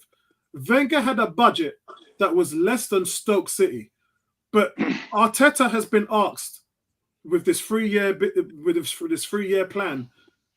Arteta has been asked to put this team into a transitional period, get rid of the dead rot, 21 players and counting, because Lacazette makes 22, and reform a completely different team. Now, the goalkeeper is Arteta's. Their entire back line is Arteta's. the midfield outside of Xhaka, but then he might not start. That's Arteta's. And I say Arteta's, but Edu's the guy who's been pulling the strings. And now the front line, you know, you're talking about Nketiah and Saka and Smith Rowe, who are academy players, and then you're talking about Jesus, you're talking about Martinelli. Those are Edu and Arteta's guys. So this is it, guys. Yeah, this is it. Right now, we are standing in the era of Arteta ball, where Wenger has no influence on his team whatsoever. Not but a scratch. Apollo, we haven't answered the question. Listen, they both are passionate about football. They have more differences than similarities. I'm sorry. They do, but they have more differences than they're similar. Yeah, but those differences are generational. Arteta, no. Wenger wasn't a tactical manager. Wenger had his ways, but he allowed the team to express themselves. Arteta will not let you express yourself. If you ain't following the plan, it's not generational. If you aren't following the plan, you ain't playing. Apollo, we're talking about management. Man management is a fundamental when you're in a team sport. Wenger and Arteta are not in the same ballpark about man management. Style of play, maybe similar in some respects. Today's more pressing game, keeping the ball, yes. In previously, Wenger loved to keep the ball and play, you know, pretty football, I would call it. Arteta is much more a pragmatist, probably more of a disciple of Guardiola. Here's what's also important. Arteta believes in playing defense. Wenger heard about defense. When he had good defensive players, yes, when he had Tony Adams and them, yes, they were the ones who played defense. But think about Wenger in later years with Aaron Ramsey and others who were playing forward when he's been playing midfield and defending, not just attacking. Yeah, there's a lot more differences than similarities between the two. What they are, as you mentioned, they're both very passionate and live and breathe football. Wenger was on the sideline kicking every ball and yelling instructions 24/7. Arteta does that a lot, even preseason. Yes. So there's a lot more differences between the two than the similarities. But there are two, as a peer, we know Wenger's ability and what he did. And you're right, Apollo, which is an imperative, which is this. Wenger didn't get any money to spend like Arteta. This is crazy. We've spent about 450 plus mil since 2019. That is unbelievable, given when Wenger did and was not backed. Because what the Cronkies realized is that self-sustaining, when you have North African money and you have Russian oligarch money, doesn't really work. You have to change your model. It works at Liverpool because they've been smart about it, given that they have private equity money. But he has to change the model first to get up to speed. Then he can go back to self-sustaining. You got to incur some debt first, then go back to self-sustaining. Yeah, I agree. Stan says, Cedric is a good backup. I just hope Tomiyasu has enough to keep Cedric as just a backup. If Cedric plays almost half of our games as curtains. Yeah, maybe. I don't agree. I like Cedric as a player, but as Tony said as well, as a backup is good. And look, Tomiyasu, you didn't look after Tomiyasu last year. He should never have played in that League Cup game against Liverpool. Never had played. But when you have a big squad, you can afford to make different decisions. But look, I like Cedric as a player in terms of his experience, his intelligence. He's athletically challenged. I think we can all agree. But nobody delivers the ball on a dime like he does from the sideline. And he's an average defender. And let's say that. But he has a place on our team, Stan. He has a place. And he also says, pretty sure Big Bill Saliba has played at left right back. Yeah, I've seen him play there once as well. Left centre back, very comfortable there. Many teams have reached out to the top mountains with a right-footed cornerbacks. Philip says, PV for Patrick Vieira said that Wenger's greatest strength was his loyalty to his players, which made them play for him and go through what's. And that, thank you, Phil. That is the fundamentals.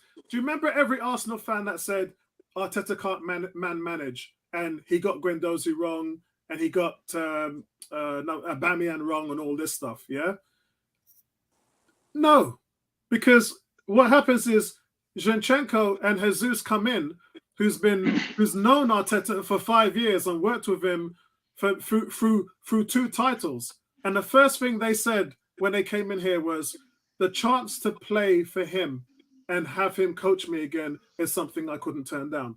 Yeah, it's a myth, guys. Just because because some guys don't like a manager doesn't mean he can't manage. Apollo, he didn't manage Zinchenko and Jesus. He didn't manage them.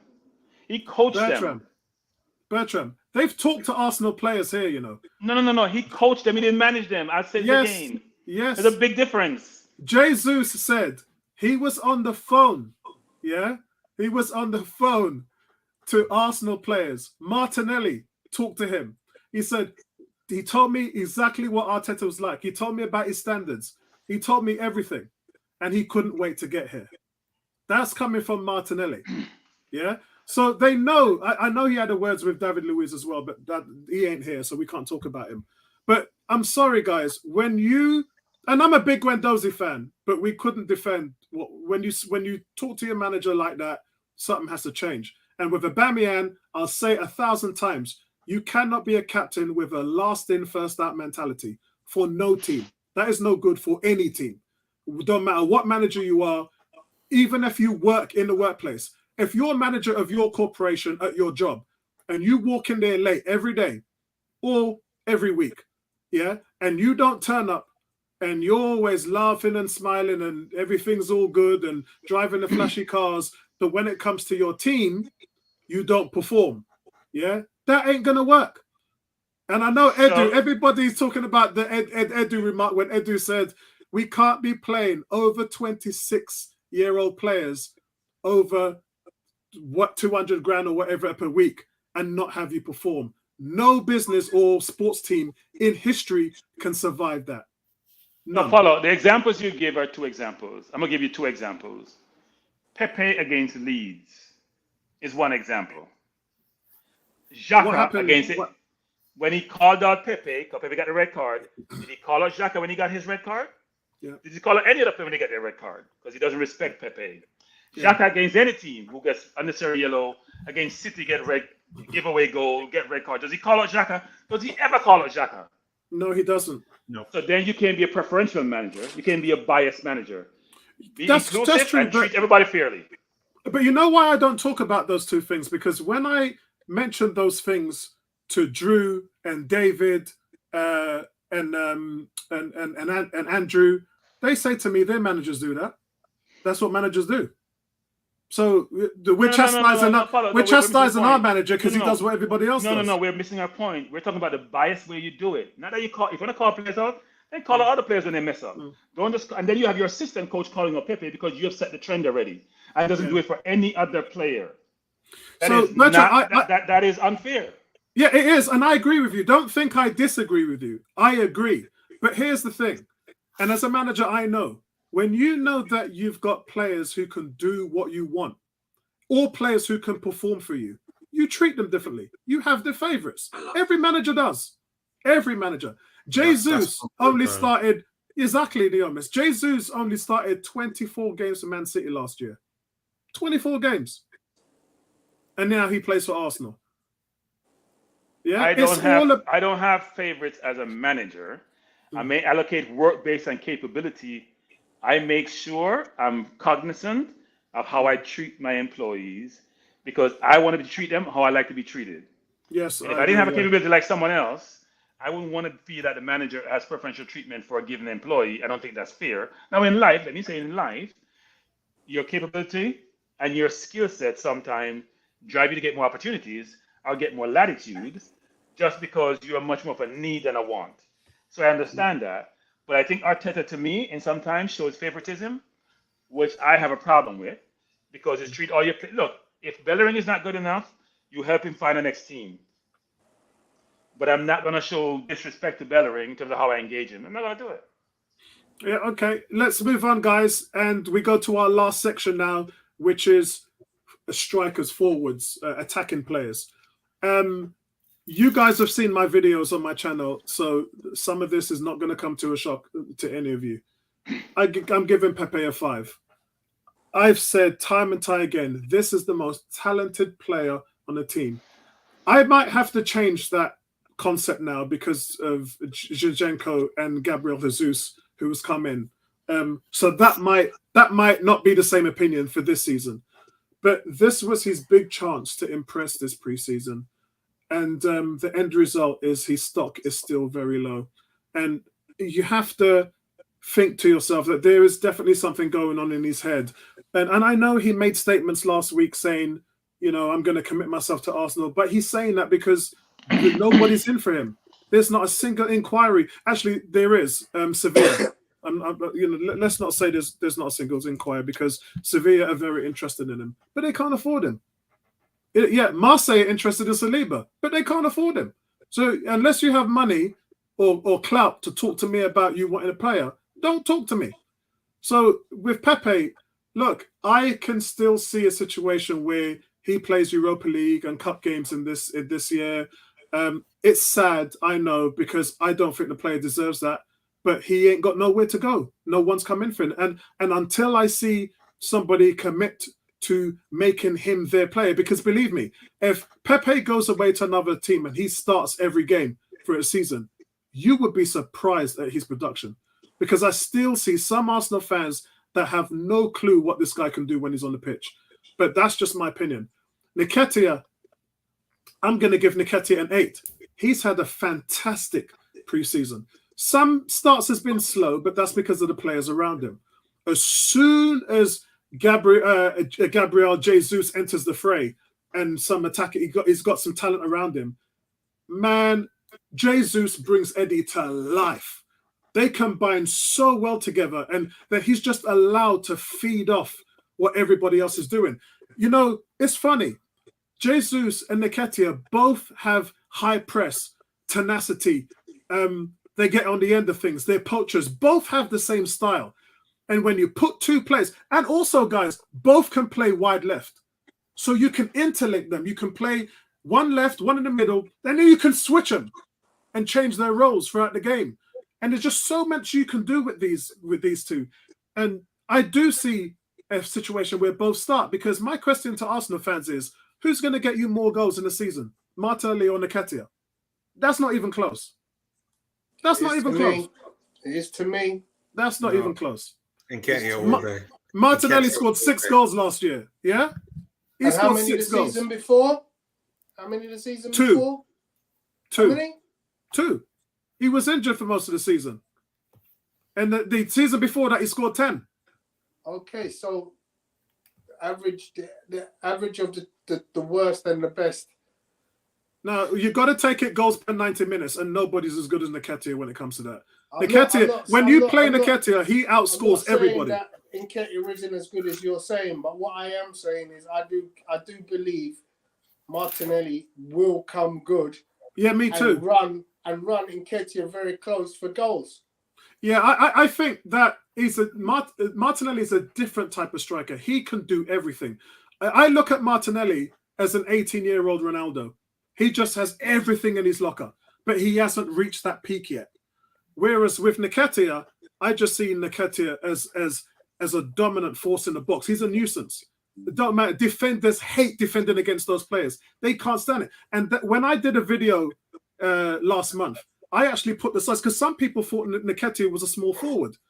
And I put up a video that said Lacazette was 5'8" and Nketiah is 5'11". Nketiah is nearly 6 foot. When I put that up there, Arsenal fans was like, what are you talking about? Check it out for yourselves. He's nearly 6 foot. Nketiah is a handful. And to put him alongside Jesus, I just think that is fire in the hole. Yeah? That thing's going to blow up in the penalty area. I also, just sorry to interject, I just want to say, I believe this is going to be a big season for Martinelli, because it's a World Cup year. He's got his Brazilian compadres around him. He's going to be in the zone. So my response to that is, last season was a big season for Martinelli, and he provided 6 goals and 6 assists. And not just that, but he scored 1 goal in that last stretch where we needed, I talked to Bertram, I talked to you, Tony, and we said Saka fell off, Martinelli fell off, Smith Rowe. Smith Rowe scored 1 goal in the last half of the season and 10 in the first half of the season. Saka's goals dried up. Martinelli's goals dried up. When you play Nketiah, all he does is score goals. All he does is scores.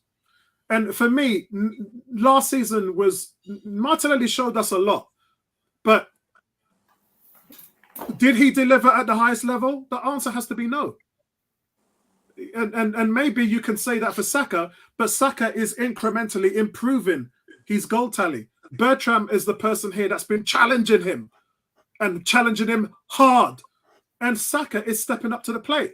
Now, this season, the question is, can Saka deliver on that? Can Saka get more than 11 goals? Because men like Mahrez, Sterling, and all them, and Song, they're hitting 20. Them guys are hitting 15, 20 goals.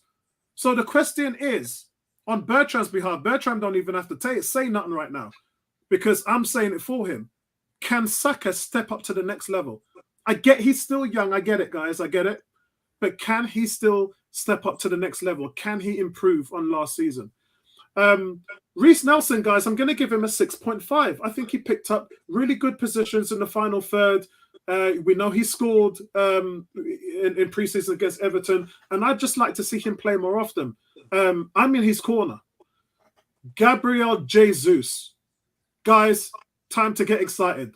Box office, man. Pay-per-view. Yeah? Shut up and take my money. Shut up and take my money. This guy, his ball skills. If you've seen him with the ball at his feet, the last player I saw with the ball at his feet like that was Luis Suarez. This guy, it's like playing FIFA. Don't matter which angle and direction this guy goes, the ball goes with him. His ball skills. I never gave him credit for his ball skills before. But this guy is top drawer. His ball skills are world class. I'm going to say it.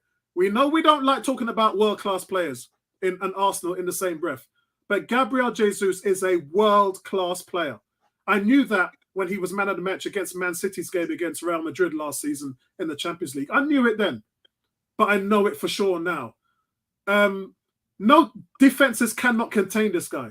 He can't be contained. Martinelli, I'm going to give him a 7.5. Alert, energetic, full of running. I really hope we see him perform this year. But pre-season, he played really well. Bellerin gets a 5. I continue to be underwhelmed by this player because I want to see something. And I never saw anything when he was on loan. I thought he had a decent loan. But guys, I said to you a year ago, I want someone with the hold-up play of Lacazette, the goals of Aubameyang, and the work rate of Nketiah. And if he can be that guy, job done. Guys, he ain't that guy. Marquinas, I'm going to give him a 5.5. He hasn't really had standout games, but I did say to you guys, as a 19-year-old, and I don't know much about him, I look for fundamentals. I look for where he runs and look for his positioning. I look for how he received the ball. I look for how he plays the ball on. So I just look at the simple things, and I see a player in there, but he's been assigned a number. There's no news of him going out on loan. So I think this guy is going to play. I think he's going to play. Saka, I give him a 7. Saka was heavily double-teamed in this game. I think is there spam, Tony, on there? Yeah, there is. Sorry, I didn't see that, guys, because I'm in a different menu. Thanks for that, Andrew. I didn't see that. Saka was mostly double-teamed in all 3 games, but he was still a constant threat. Look, 7 is a good score because for me, he still provided some intense play. Did we see the best of him? No. But Saka standards are very high right now, guys. So I will judge him accordingly on that. Who wants to go first? Neomis, you got the conch. All right. So Pepe, I'll give a 6. I keep saying this, that I'm not a big fan of Pepe's, but I felt that last season definitely deserved far more games, even if it's just coming up off the bench. And you mentioned that, he just doesn't look like he's there 100%. And I mean, I just think it's just everything that's happened last season. Like the guy clearly knows he's not wanted at the club, whether he's been told that face to face. And yeah, for me, I'm just like, it's time to move him on. I hope you're right that Sevilla are interested in him. And I wish the guy the very best because, like, even though I'm not a fan of his, I like the player deserves more. I think if he goes out there in a team that's built around hiding his deficiencies and accentuating his strengths, I think he will look like a world-class player. But for this Arsenal side, he's not Arteta's type of player, and I don't think that he fits in with the way how like we want to play. Nketiah, I'm going to give an 8. Continuing it from everything that he did last season, like looking forward to seeing him in the main season. Nelson, I'm going to give a 7. I continue to be very impressed by him, and I'm a fan of Nelson. Like when him and Nketiah first came debuted under Wenger, I thought Nelson was going to be the one that was going to be the absolute shining star. Like I thought he was the top prospect he was the top under 21 prospect. He was the top prospect. Yeah, like, I thought he would have been the guy, and it just hasn't quite worked out. Like it's a combination of not getting chances, not taking loans like at the fullest when it's happened. I know he's had injuries as well, and he went out on loan at Feyenoord last season, like had a good season, played in the conference final against Roma, and like they started to rely on him in the last 10 games of the season. He started every single game, and for me, Nelson needs games, and the problem is that I don't think he's going to get the amount of games that he needs to. Like he needs to be like playing 90 minutes of football, and he's one where he could do with a loan out of just playing regular first team football to develop. But if we keep him, I think he's got 1 year left as well. Like I'd like to offer him a new deal, and if we don't, then maybe some type of buyback. But yeah, good job from him. Jesus, the thing about Nelson, though, Neomis, is he's provided goals wherever he's gone. He went to Hoffenheim, scored 7 goals. He had 6 goals in his first 7 games. Yeah. Last season at Feyenoord, he only played in 10 games. He only started 10 games, scored 2 goals, but then had 4 assists. So he accounted for 6 goals. So he's productive. No, I know he's productive. It's just that for me, I don't think he's not like at the beginning when Tony was talking about there's a difference between our starting 11 and the backups. Like I could see why he's not like Saka's way ahead of him when he should be the one that should be like way ahead of Saka. For me, he just needs games, and it's not just Europa League football games. I'm talking Premier League games. He needs to like take it to the next level, and I'm not sure he's going to get that opportunity because I think all of that kind of stuff. If Arteta truly is like interested in his development, that I think all of that could potentially affect us on where we're going to finish in the league. So for me, it's a sticker twisting with Nelson. I hope he gets a chance. I hope he gets regular games. I just don't think that he will. But yeah, I hope I'm wrong. Jesus, just brilliant. For me, I would have given him a 9, probably a 10. I think he's been brilliant. Nelson, I said I would have given him a 7. Martinelli, I would have given a 6. No, it's probably 6.5. I think he's been good, but for me, I think with him, it comes down to my expectation with him. Like I expect more out of him than someone like Nelson. And again, for me, it's another season where I'm like, this is another breakout season for Martinelli. And for me, he's got to do more. He's got to score more. He's got to be far more clinical because, I know Nketiah, Jesus, and Saka will give you double-digit goals, but it is now unacceptable for him to be starting for a whole season and not get double-digit goals. I'm glad you said that because Smith Rowe and Saka both got double-digit goals. Yes, and he was the only one that didn't. Smith Rowe, like both Smith Rowe and Martinelli played like 2,300 minutes last season, more than enough games. Like Smith Rowe got 13. Like I know he got 10 of that in the first half of the season, which is scary to think that he didn't score any in the second half of the season. That really and truly his ceiling is probably like 20 goals as an attacking midfielder. But for me, Martinelli has to get 10 or more. Like for me, that will kind of put him back on track. Bellerin, for me, he gets a 4. He's not ready yet. Should go out on loan. Just he still needs to develop. And Marquinhos is in a similar boat as well. I'd give him a 5 because it's his first kind of season with Arsenal, and I don't know what the step up from Brazil to what he's dealing now is like, but I want to see more from him.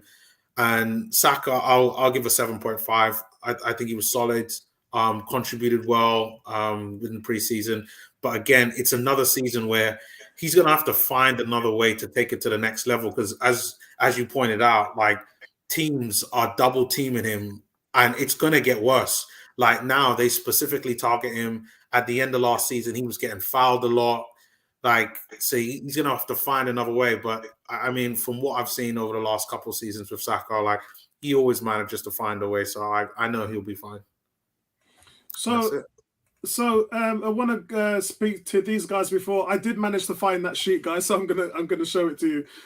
But I think this is Ken Swan. We've got a lot of the forum members who are actually coming on to talk today. Philip Butt, welcome. This is your first time I've seen you. And Ken Swaney, welcome to you. It's the first time I've seen you on here as well.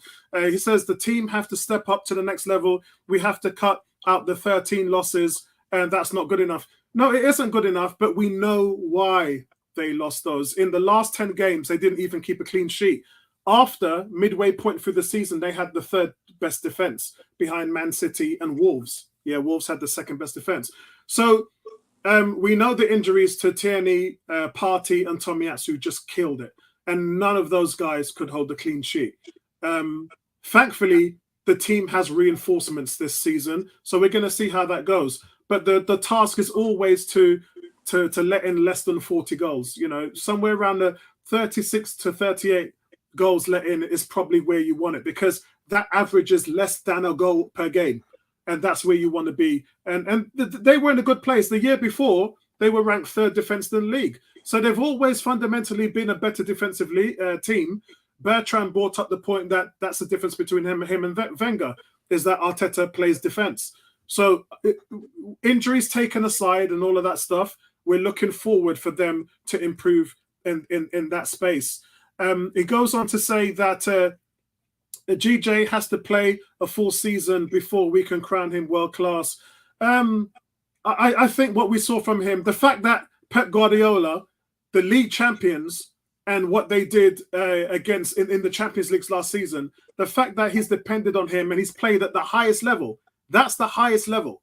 Arsenal's not the highest level. Arsenal ain't even in Europe right now. So we, if he was playing for us, we wouldn't be able to say, yeah, is he world class or not? But we can say he's world class because he's played and produced at the highest level. So that would be, that's my opinion anyway. So, but you said he's always been a bit part player. He has, but Pep's learned to lean on him in crucial times. And that's the reason why he's been able to be the player he has. And look, I looked at his market value. Jesus' market value is 86 million. That's his market value. The only reason why we got him at the price is because he was in the last year of his contract. That's why teams are running around trying to sign multi-year deals and trying to get their players to sign extensions, because you gain more power or lose power if you don't extend the player's contract. I think this is Phil. Philip says, Arsenal loving. G says, great to see you on the podcast. It is. Vinci says, it's more believable that Jesus and Zinchenko wanted to play for an invincible rather than Arteta. Oh, dear. Oh, dear. Philip says, G, it's the first time here. It won't be the last. Spreading the word of Jar Xhaka. Yeah, man. Listen, the whole point of this is the fans, especially the rest of the guys on my panel. They've had good Xhaka days and they've had bad Xhaka days, but they're very subjective and very opinionated about Xhaka. I haven't decided whether I think I'm going to grade him this season, but we'll have to see how it goes. Yeah. I think I'm going to grade him this season. Philip says Bellerin should go on a low Premier League team. He went to Middlesbrough last year, 4 goals in 14 appearances, which is sort of what Aubameyang was doing over here. It's not bad, it's not great, but it's decent. But he needs more of that. He just hasn't played a lot of football. So I do agree with you. I do agree. Who's next? Bertram or Tony? Oh, no. Nobody's next. I've got to show you the sheet. Yeah, I got to show you my Sambi sheet first before you go. So this is the Talk sheet that about I was. going off plot. Yeah. No, it was something I should have brought it up before, and I didn't. I couldn't find the damn thing. So guys, this is the goals and assists from Arsenal in pre-season. Look who's in third place. This is playing as a number 8, and Wow. this just reinforces my opinion on him because I've been watching him closely. Big fan of his, and that's why I always talk about his achievements, especially the Man of the Match awards that he's had here. But he just fits in well, and I know you guys have had your own saying about that position and what happened last year in that position. And let's not throw anybody under the bus because we just want to get better at that position. We want to get more productive at that position. And this guy has shown Arteta an ability to have 2 goals and 3 assists at that position. And if he continues to take that as a 22-year-old, then he's on a good path. Look at Nketiah and Jesus. The joke is these guys have had four Man of the Match performances between them. These guys have just been nuclear.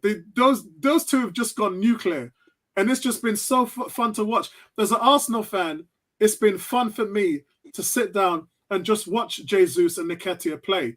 That's a lot of goals, man. That's a lot of goals between them two. Martinelli as well. We've all been grading him. Martinelli. Look at Cedric, 2 assists. So there's quite a few to take from there. Also, Xhaka, that assist that Xhaka had against Chelsea was quality. You've got to say it.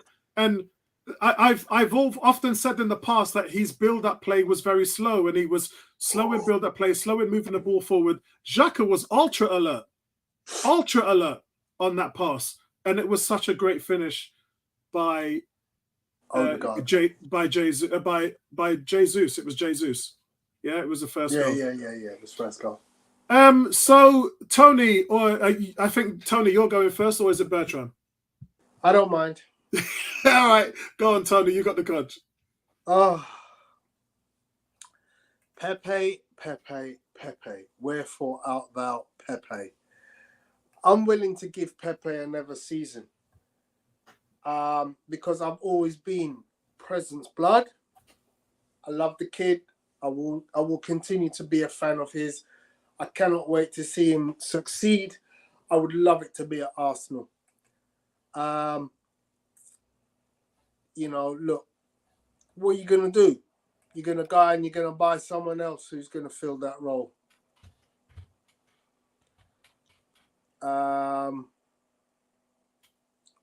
If you don't get that player, I mean, I don't know which player they're thinking of, but if you don't get that player, do you let Pepe go and then just have Saka, Martinelli, Smith-Rowe,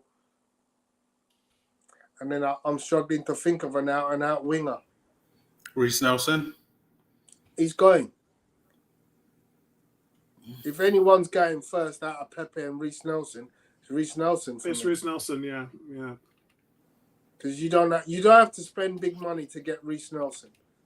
That's true. Yeah, you got to pay big money to get Pepe, so it makes his move more difficult to make, and therefore, if he doesn't make a move, I'm all in. Play the kid. Yeah, Bertram said that no teams out there have really got any money, and he's right. Yeah. Pepe is not a commodity out there, but someone like Rhys Nelson who costs you nothing. Yeah, that's good business. If you can develop him, that's great business. Even better. Yeah. Saka can't play every game, every minute again, like he did last year. So you got to have a backup. You got to have somebody capable of stepping into that position and playing games. And I see no reason, despite him having a poor season last season, by most people's, and even by mine, I would say, I don't think he's had a great pre-season. But you know what? I'm willing to give it the benefit of the doubt because I know what that guy has got. I know the talent he's got.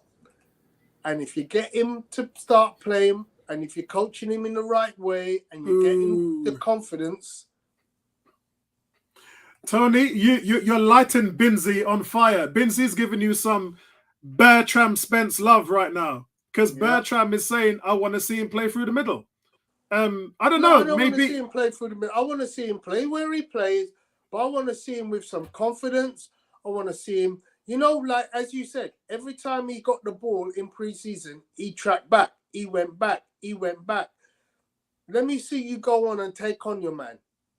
And you know what he wants to do? He wants to take you outside, bring you inside, get onto that left foot and put it top left corner. And I see him do it once. But I know once he finds his groove, he could be a big problem for Saka. He could be. I love Saka. But I know there's a player in Pepe who can cause a lot of problems to a lot of teams. And if he finds a groove and he starts banging in goals at the rate we know he can, then we Question for you, Tony. Question. Yep. What do you think would have happened to Saka if we bought Rafinha? You don't have to answer that. That's a rhetorical question. To be honest, it's a question the Omis wants to answer. if we bought Rafinha, I think Rafinha would have been the number one player at that position, and Saka would have been on the bench. The Omis, do you agree? Saka would have been out on the left, and Rafinha would have been on the right. That's what have happened. Yeah, I think you're right. Yeah, I think you're right. Yeah, I take that back. Yeah, that would have been the scenario. Anyway, to quickly finish off the other players, Nketiah has been superb in pre-season. Nelson, as I said, he's got to go. Jesus, nothing necessarily to be said. Martinelli, needs to up his output. Needs to create and score more goals this season. This is a massive season for him. If he wants to get on that plane to the World Cup in December or November, he's gonna have to start balling. And he's got guys in his club that are like, you know what, I'm going. Gabriel's going. Jesus is not 100% that he's going, but it's pretty close. Yeah. Because Brazil have got a lot of strikers. But yeah, Jesus is nearly there. So Martinelli, he just needs to up his game. He does. And he can't have much more incentive than to say, listen, bring the Arsenal triumvirate or the Arsenal quartet, whatever it is. Because we've got a lot of Brazilians. Bring them all because they're balling out. It would give me nothing more pleasure than to see our Brazilians just ball out. Oh yeah. Go back to the Qatar, win the World Cup, come back and then ball out again. Because everybody knows I'm a Brazil fan. Bellerin, loan. Seriously has to do better than last year though. Marquinas, loan. Saka, same again, sir. Obviously with the 5 subs, we shouldn't be seeing that stupidness of him playing ridiculous minutes. Yeah. But yeah, Saka, same again, sir. If you can get your goals up to 15, even better. But Ken Swaney says, as much as you champion Eddie, I need convincing. Okay, so before this season, as I said, 31 starts and 22 goals. This season, in the last season in the Premier League, 8 starts, 5 goals. In the preseason, 5 games, 4 goals. That's a lot of goals. And what is it that and look, you're entitled to your opinion, and a lot of fans are, and a lot of fans are still not sold on him. I have no idea why. But in my opinion, if you are not sold on seeing what he can do already, you probably never will be. And the reason why I say that is because Walcott had to carry that for 10 years. And I ain't about that. Yeah, you either see a player or you don't. This isn't a thing where, you know, he can't show you what he's already showed you, or anything more than what he's already showed you. He's already shown you what he can do. He's a nuisance among defenses. He pairs up well with Jesus. It's great to see. But he was leading the line. And, you know, I've been a big fan of him for 2 or 3 years, and them guys laugh at me because I've been saying he can be the Dwight York, Andy Cole. But now they can actually see it. Now, yeah, and not just so much Tony and Bertram, but a lot of other people who follow me on Twitter and 101, they've actually come back to me and say, you know what? I can actually see. I see it now. I can see. Because you can't take away the talent that someone has as a natural-born killer. This guy's a natural-born predator. You can't teach that. You either are or you aren't. You're an alpha or you're a follower. And this guy's just an alpha when it comes to being a striker. And he's only going to get better and better and better. So many people have said to me over the end of last season, let's not talk about preseason now because that's not real. Yeah, the league is a real thing. And a lot of people were saying to me when he was playing in those games that they were surprised that he was able. How could you be surprised? If you remember the year before, he took Lacazette's job. And the only reason why he lost it is because he got an unfair red card against Norwich. It wasn't even a red card. It wasn't a rash challenge. It was just a mistake that a young player makes. And the ref didn't have to send him off, but he did. And because of that, Lacazette was brought into the team and he never got back into the team again. But he was starting every game. So that's just Nketiah. You know, you don't need convincing about Nketiah. Binzi says last season, Sambi had a stat where he was in the top 5 for most attempted through balls. Exactly, and imagine he did that in the number 6 position, not even at the 8. Vinci says Saliba is world class. Look, none of those guys are going to answer. They didn't answer when I said Jesus was world class. They all kept quiet, and they're all keeping quiet now because of Saliba. All I'm going to say to you is I've seen Saliba play against Mbappe, not once, not twice, not 3 times, but a whole heap of times. And Mbappe has never had the best of him. That's all I'm going to say on that. I'll say this, which is when you use the term world class, please have a body of evidence playing against the best players to make such determination.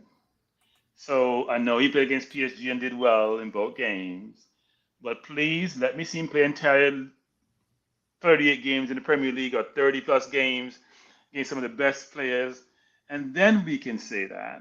Let's not misuse that word world class, because that's exceptional and should be treated accordingly. So I'll reserve. I said he's 9.5. I gave him for preseason. Yeah. But I'm withholding judgment until the evidence supports that assessment. Yeah, I agree. I have to agree with that. But I will say this: for him to win that award in France last year, he didn't pay for that award. And you know my view on the French league. But anyway. So this is Phil. Philip says, I don't pay much attention to the stats. I go with eye test. But Sambi glides into positions effortlessly. I wouldn't be surprised if he starts ahead of Partey or Xhaka. I think it definitely the number 8 role, Arteta is taking him very seriously in the number 8 role. G says, please don't disrespect Partey about anybody apart from maybe Rodri starting ahead of Partey in the Premier League. Please do not disrespect Partey, because then you don't understand football. I'm sorry, I'm going to be disrespectful by saying this. You don't understand football. You have been watching it very closely and watch how the player plays. Listen, I took Tony to one of the games at the Emirates last season, and we watched what was, in my opinion, the best midfield performance I've seen from any midfielder. I actually saw Declan Rice probably play a similar game once, but that was the only player that I saw that played at Partey's level. And Declan doesn't have those incisive between the line passes, which are risky, which is risky and gets to his destination. Yeah. He can't pass. That's a big difference. Can't pass. Yeah. Partey stay injury free, and we'll see what he can do. Yeah, but for me, Thomas Partey, man, he's the truth, man. He is the truth. He's the real deal. And he says Xhaka needs to be more productive. He says the plan was to get goals from the midfield. Think Cazorla Cazorla had 12 goals and double-digit assists. So did Aaron Ramsey. Xhaka needs to be more. Yeah, I mean, Xhaka, 1 goal or 1 assist or whatever, and playing as a number 8, they need more out of that position. And look, if Xhaka can do it, then great. But the question is, do you guys think that Xhaka can do that? Let me know in the comment section below, guys. So what was it? What was the plus minus for Ramsey when he scored his 12? What do you think the plus minus was? How much do you think goals came through him running ahead of his teammates? People got to be balancing their view, you know. Ramsey may have scored 12 goals, but he played no defense. So we're giving leaking goals at one end while he's running around scoring goals at the other end. Judge a midfielder based on the completeness of the midfielder, not just based on the contribution on one end of the field. Phil says, just to add, I have 25% sell-on clause for Guendouzi and Omari. That's funny. And then he goes on to say, G, same applies to Party. We've got some more spam. Thank you, Andrew. Andrew's keeping me on my toes tonight. Andrew's keeping me on my toes. Phil says, Greg G, the same applies to Party. I think that Xhaka has been given a license to attack more because it seems a strict role. I have to go back to... do I still have the thing up here? I don't know, you know. I have to go back to the midfield sheet that I showed when we was doing our table last.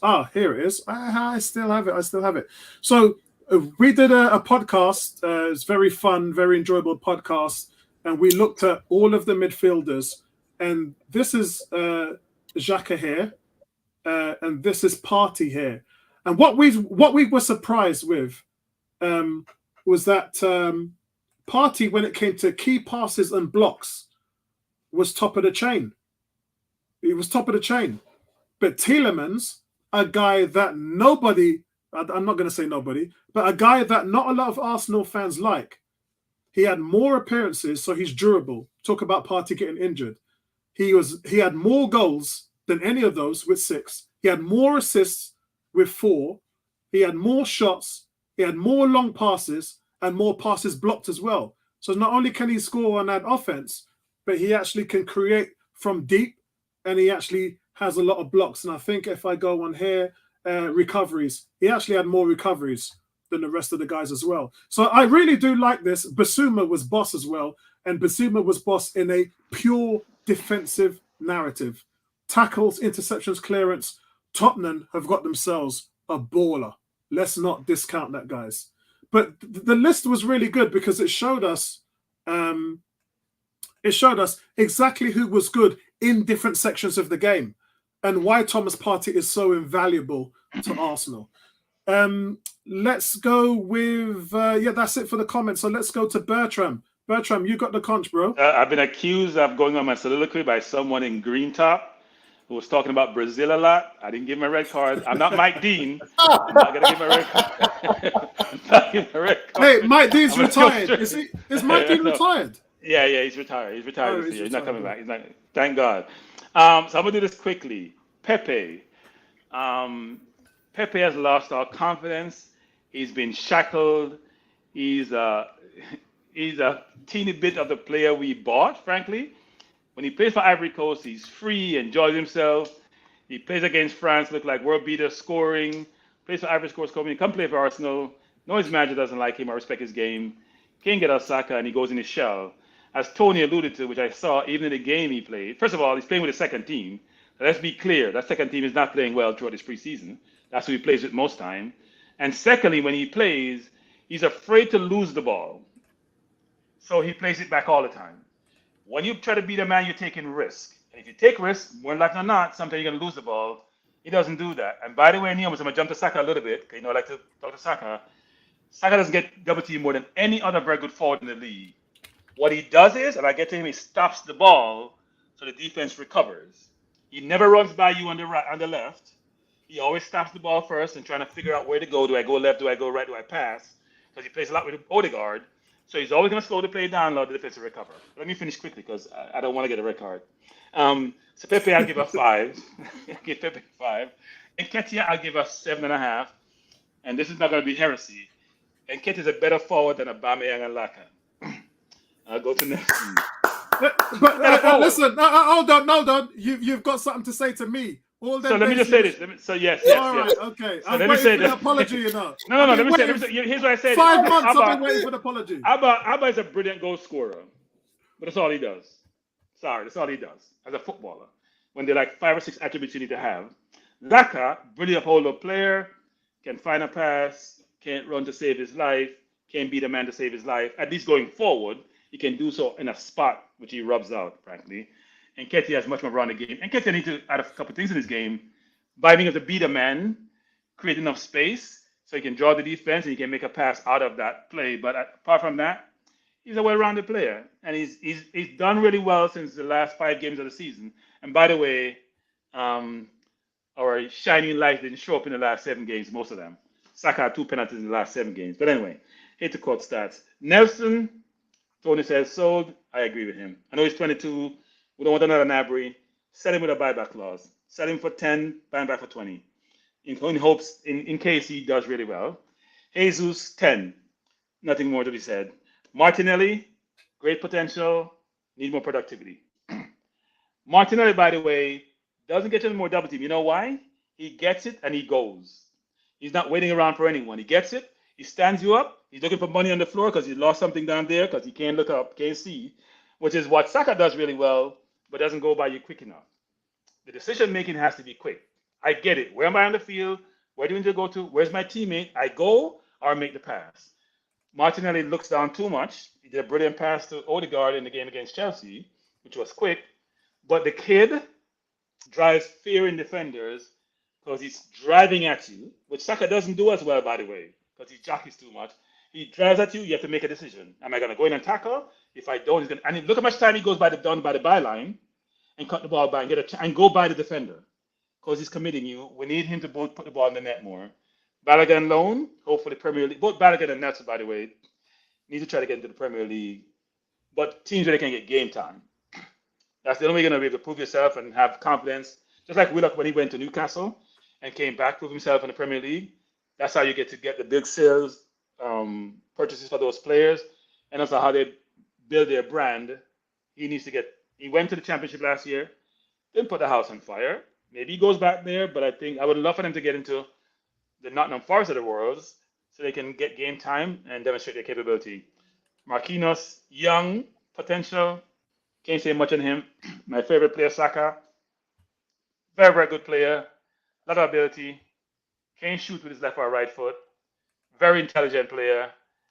Very deductive in his assessment of where he is in the field. Plays brilliantly with Odegaard. Always seems to want to make the right decision. Sometimes overthinks the game. But great potential. And hopefully he has a fabulous season. Needs to learn to use his right foot because he gets a lot of shots on his right foot, which he can't use.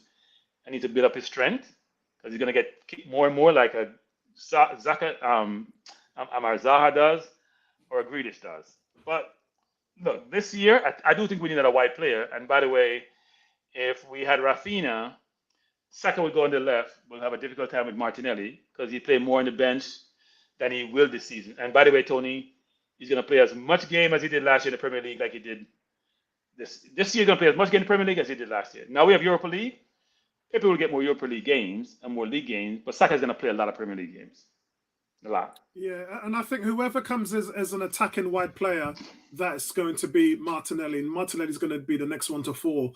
I can't already see a place for Smith Rowe in the team. And some guys are really sad about that in the forums. And I've said to them, guys, this is the price of success. Wait, Apollo. Why is his name not here? Not success. Why is ESR name not here, Apollo? Why is his name not here? Yeah, he did, I did have him on one of the things, but I don't know why it hasn't turned up. So yeah, sorry I know why. What he, Tierney, and Tommy shouldn't be on the list. Yeah, I mean, it's just one of those things, man. They're guys. I hate to say they're injury prone. It's not like Smith Rowe's been injury prone forever. Yeah. Even when he was in the Championship, he was injury prone. Even when he was Huddersfield as well on loan. Yes, injury prone. Yeah. He's injury prone. So guys, we're gonna close this up after our last subject, and so thanks a lot for guys. That was just an overview of preseason. It was a long and exciting month of July that we've had. Football is back. We got a good look at most of our players and what they can do. Vincey says Martinelli is going to the World Cup. Una need to chillax. Vincey hasn't seen the Brazil team. They got players everywhere. They got stacked. They're stacked. G says Zinchenko is a team. We're going to talk about those. There's another question on there as well, a really good one from Phil. As Vincey says, bar injury, there's no doubt he will be going. Before we go into our last subject, which we're going to talk about Zinchenko and what we think about him. He only played 45 minutes, but I just want your views in general. But Phil has said, give a rating for Arteta in pre-season. I'm going to give Arteta, I'm going to give him an 8 because actually I should probably give him a 9 because he's got to play the way that he's wanted to play now. Everton was just really shaking off the rust. Or Orlando City, the second half, man, when those guys were 2-0 down and he brought the big guns on, they blew them away. 5 goals in one half, they blew them away. El Nene. Jeez, El Nene's goal, man. Don't mess around with the Egyptian. No, that wasn't Orlando. That was Nuremberg. Was that the German team? The German team. And that was Nuremberg, yeah. And he could have had another one, and the goalkeeper made a save. But and then Chelsea. That is Arteta ball, guys. That is why I keep saying Arteta ball, because that's the philosophy. That's how he wants to play. He wants to dominate you. That's what he wants to make it uncomfortable for you to play. He wants to be quick, smart, and precise. Precision. That's what he wants. And he hasn't had the players. He's been stuck with a bunch of deadwood players that failed Ljungberg, Emery, and failed Wenger. You can't be successful if you're failing managers year in, year out. So when he took the job, Arteta was the one that said to them, you see those players you got there? They got to go. And they probably said to him, how long do you think it would take to get rid of those players? Well, this guy's on a big salary. He ain't going anywhere. That guy's on a big salary. 2 years. Now we're starting to see the wood through the trees. I'm going to give Arteta a 9. Neomis. I think it's been good. So I'd give him a 7.5. The thing is, it's pre-season, you know, and like I said at the very beginning of the stream, I think everything with a pinch of salt. I don't think he's done anything wrong, but I don't think anything has been perfect. And the reason for that is because there's lots of experimenting, him giving players a chance, which is nice to see, you know. And I think Arteta set things up so that we should have a good start to the season, even with this Brentford loss. It is what it is. I think Arteta's got what he wants. I think the time to really judge Arteta is in the season when it comes to rotating players. Because for me, that's the biggest criticism that I have for him, because we will need rotation this season and it just has to be done right. And if he can get that right, then you know what? Forget just winning the Europa League. We could actually finish in the top 4 if he gets the rotation right. Bro, my biggest criticism is if you don't beat Liverpool or Man City, then something's severely wrong. Because the reason why we lost 4th was because Spurs went out there and got points off both of those teams. We can't do that. We don't even turn up. Actually, I take it back. We turned up against Man City, and then Xhaka threw us under the bus. So, you know, and it wasn't just Xhaka's fault. There was other players as well. Gabriel, you know, he had a heads gone moment in that game. But we cannot carry we were dominating that game. Partey was excellent in that game. Don't forget Martinelli. Excellent. Don't forget Martinelli. Missed an open goal. No, thing is, forget City and Liverpool. Let's just beat Southampton. No, because you can't. Because if you got points off them, you would have finished 4th. Beat the team we're supposed to beat. If we won that, we would have been in the top 4. If you want to be a big team, you got to play against big teams. You got to play big. You know, Spurs have beaten Man City in 4 out of the last 6 games. That's ridiculous. 4 out of the last 6 games. Pepe's only beaten Spurs twice in the last 6. Apollo, mute Tony. I think he has background noise. All right, okay. So when you look at Arsenal, they lose by an average of 3 goals, which means we're not even close. We're not even close. So for me, that's the biggest fundamental. Yeah.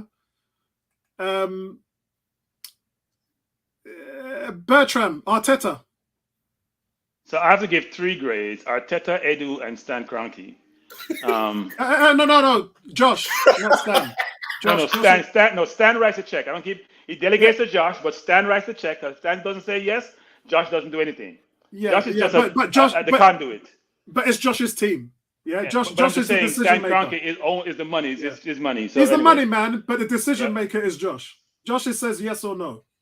So I'm sure Josh talks to Stan. Arteta gets a 8, but as Naomi says, his game management leaves a lot to be desired, and sometimes his management leaves a lot to be desired. But you can't argue with how we're progressing, and you can't argue with his evaluation of talent and skill set. You can't argue with that because it's very, very clear. Vincent, I need more evidence, Vincent. I'm not saying he doesn't have potential. I need more evidence. Do against the best, then we can make that determination. Too early to say. Circumstantial evidence. Secondly, on Edu, very, very good job getting some of these quality players, and the Brazilians especially, and influencing them. And third, we have spent the most money in Europe so far this year. We spent over 140 mil last year. We spent over 450 mil since 2019. For those who are spreading this notion that the Kroenkes don't spend money, since 2019, just before COVID, we have spent almost £500 million.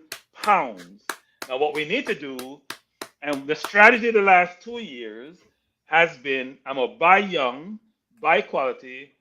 If I can't keep them, they have sell-on value. If I can keep them, great. The Dortmund model on steroids. It's much better than buying old people who and giving them 350, who our skill sets are waning and can't provide any asset value after 2 or 3 years into their tenure. So I'm very pleased with the leadership, and I'm very across the board, which is the manager, the what do you call him, technical director, what do you want to call Edu, and the owner. Tony, Arteta. So because the person who currently sits with headphones on was able to give 3 different sets of people a vote, I also would like to give 3 different sets of people a vote. Oh my God. So I'm going to give Arteta a 9 so far because I think he's done a great job.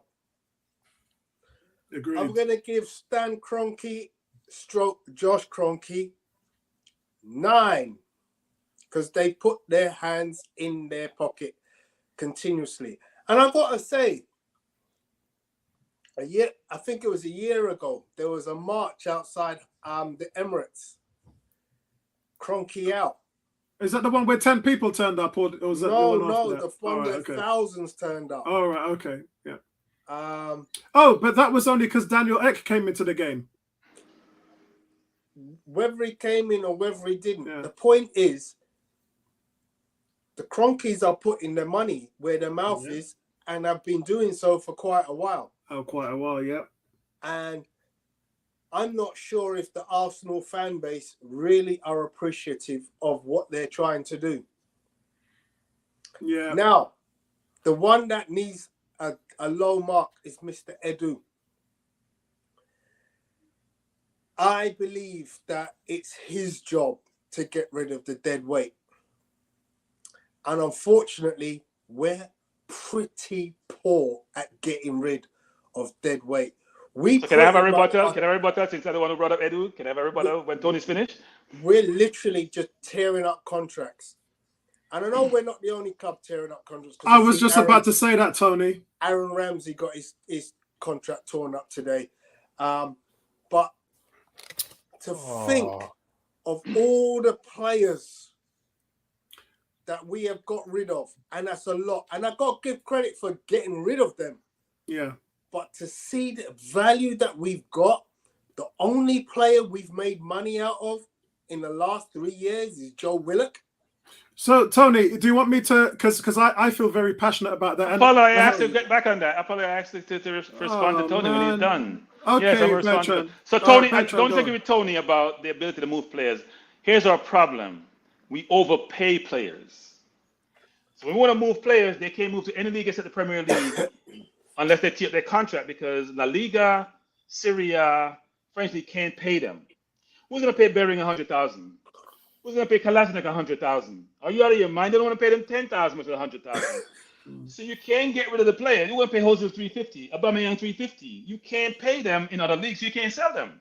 You have to give them away to get them off the books, which is almost like a sale. If you get rid of Bellerin, it's £5 million to get rid of annually, right? And if you try to sell him, it doesn't happen. So either we manage how we pay them, which is hard to do because it's how we get them on board in the first place, is pay them much more than competitors can, when our Premier League teams, or you try to pay them lower and we lose them, Tony. But here's another thing, Tony. He inherited a lot of those players. Now with Guendouzi, I think it was a bad deal. Guendouzi had much more potential. That ability to buy shouldn't have been what cost £9 million. That's a joke for a player who's that young with that much potential. But I do think I was more focused on the acquisition we brought in, not the ones we need to get rid of, which is we still have a window open, Tony. So we have to give him that latitude. But you're right. It hasn't been a good situation. $8 million get rid of players. I agree with that. An international goalkeeper. But I explained that But I explained the reason why he ain't worth more than that, Tony. And that's just the truth. I don't agree with Apollo. Yeah, I don't agree with that's Apollo. the truth. I don't agree with Apollo on that. No, I don't agree with Apollo. I don't agree with you, Apollo. I don't agree. No. Listen, you listen. You might not want to agree with me, but those are the facts. Because there's the reason why. Listen, they're not sitting at the table talking 20, 30 million, which is what you guys want. No. I said 20. No. Martinez. Yeah, Look, Ramsey went for over 20. Ramsey and Martinez went for a similar number. I think 18 and 23, whatever the number was. Martinez probably had some add-ons. But it has to be at least 15 million. 15 to 12, not 8 to 10. No, it looks like he's 30 years old. Goalkeepers can keep him to 36, 37. Yeah. He's a German international. Yeah. £8 million. You might as well give him away. You might as well keep him. Joke. Keep That's him. A joke. You guys, man. I love this. You guys.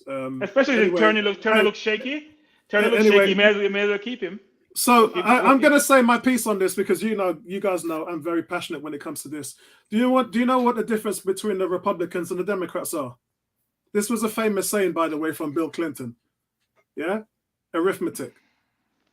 That's the difference. So when you hear Arsenal fans talking about giving players away and all of that stuff and whatever, it's almost like these guys have never run a business before. Because when you run a business, the first thing you look at is your bank balance and your forecast. You look at your spend versus your budget versus your profit, and then you add them all up and find the best way forward how you can save money or earn money. You guys know that I cover that in my videos all the time. My third video that I just made was about Arsenal's finances and talking about various things and what was going on there. This situation, I'm surprised fans still haven't worked out. And sometimes it works against them. You got to make some hard decisions as a business in order for you to move forward. Now, Arsenal have lost 82 million in the last 2 years. Why? Because their operating costs are more than their budget. In other words, their wage bill is too high. So what they've done is they've worked tirelessly to create a sustainable model where that they can play the payers within their means. Now, Arsenal's wage bill is 52 million less than what it was over the last 2 seasons. Do you know what that means? It means that if we have another season on a corporate level, like we did for the last 2, we would not lose money. We would actually make money. My point is this.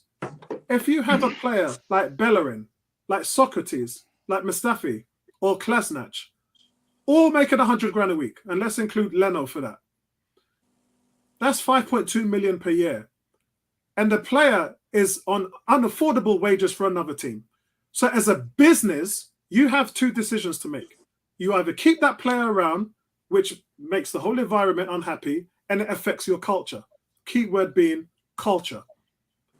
Or you either make a deal with another team or the player. Yeah? And I explained this on the forum the other day. You either may come to an agreement with the player that he can end his contract for a substantial amount of money.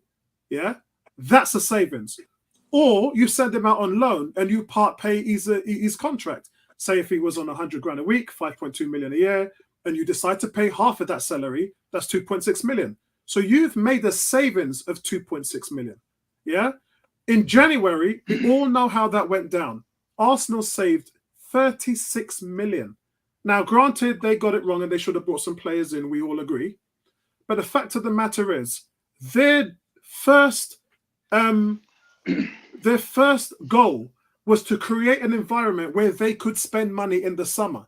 And all they've been doing is cutting down on their operating costs to become more applicable to pay their actual outgoings without getting into debt, which they've done, and create a situation where they've saved on wages to use that money to spend this summer, which they've done. So everybody's quite happy to say, oh, I love the fact that Arsenal's spending money. But guess what? It's money that they've had to generate by using the methods that I've just said.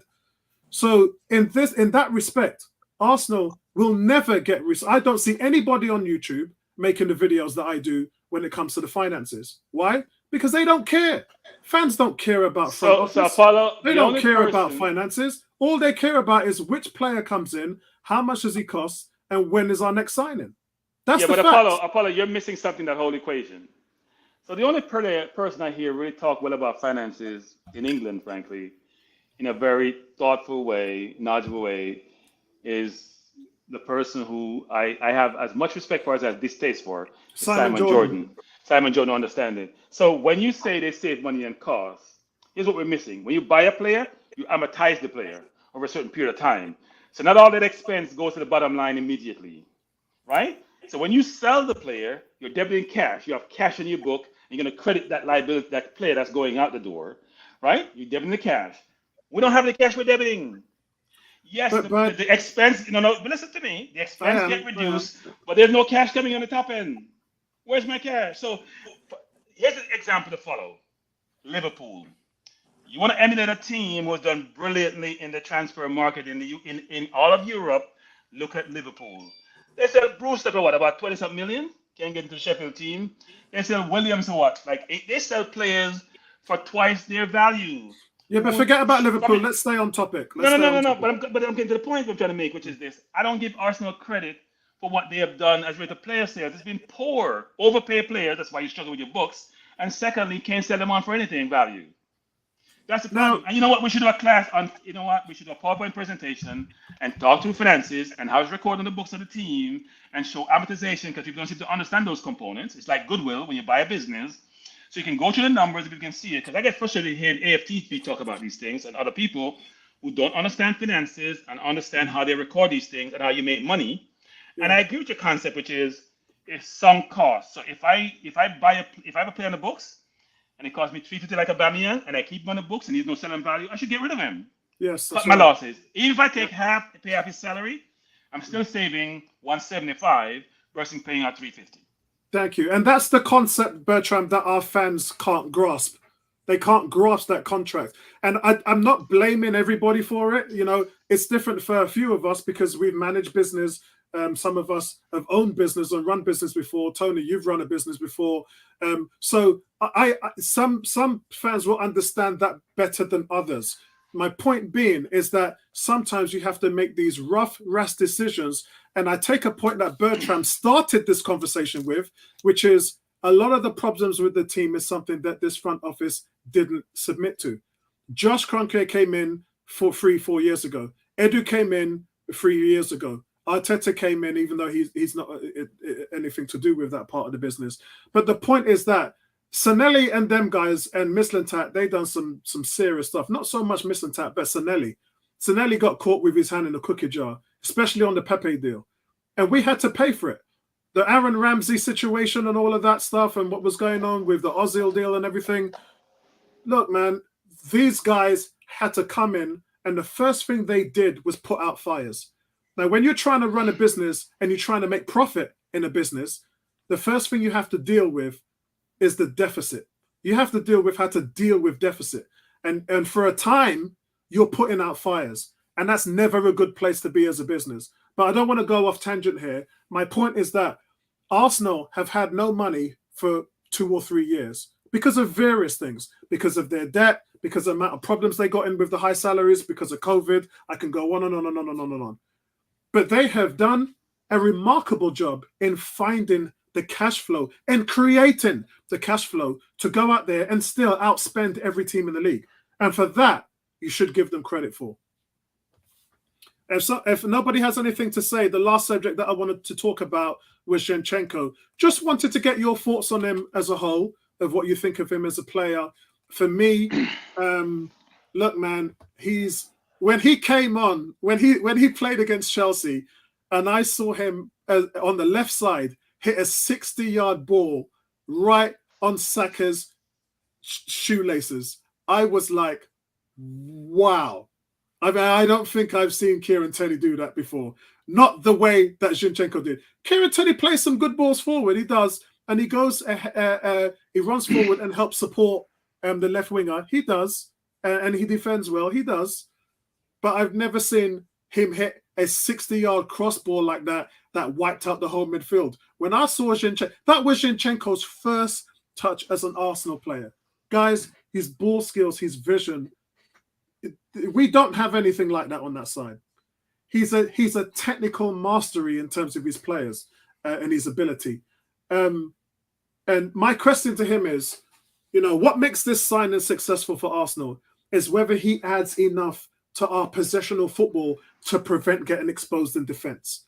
That's the key for me, because offensively, he can do it all. But I just want to know how that submits into the team on the defensive end. I'm going to give this one to Tony to go first. No, Tony's eaten, actually. So, Neomis, you can go first on this one. Well, to answer your question, I think defensively, that's why I think he's the perfect person for Arsenal to buy, over someone like a Tielemans, because he has that experience at Man City with playing on that left side. I think our left side now is on lock. Even when Tierney comes back, there's no way that we should be getting exposed ever on the left-hand side, because when Tierney goes forward to support the winger, Zinchenko is either going to be in midfield and is always going to be able to come back and support when Tierney's out of position.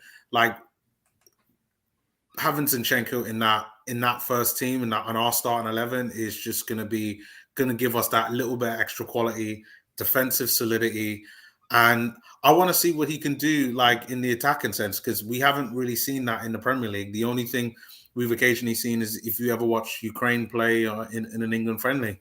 But I'm hoping that he can give us a little bit more as well in terms of creativity in the midfield. But this signing, it makes sense. It really does. I know people have talked about him being a Man City reject, but look at where Man City are and look at where we are, right?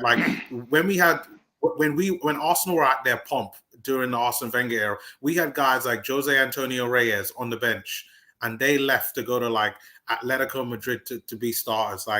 We're just kind of rebuilding. Zinchenko isn't a bad player. He's a very good player, and I think we're very lucky to have him here. Yeah, and I just want to run through, because this is our last subject, so we're closing off in 5 minutes, guys. But Vincey says, Bertram, stand down, sleeper. Yeah, I read that one already. Phil says, we put a sell-on clause for Guendouzi. Man, he was worth so much money. Philip says, keep Leno and lose him. That's what I said.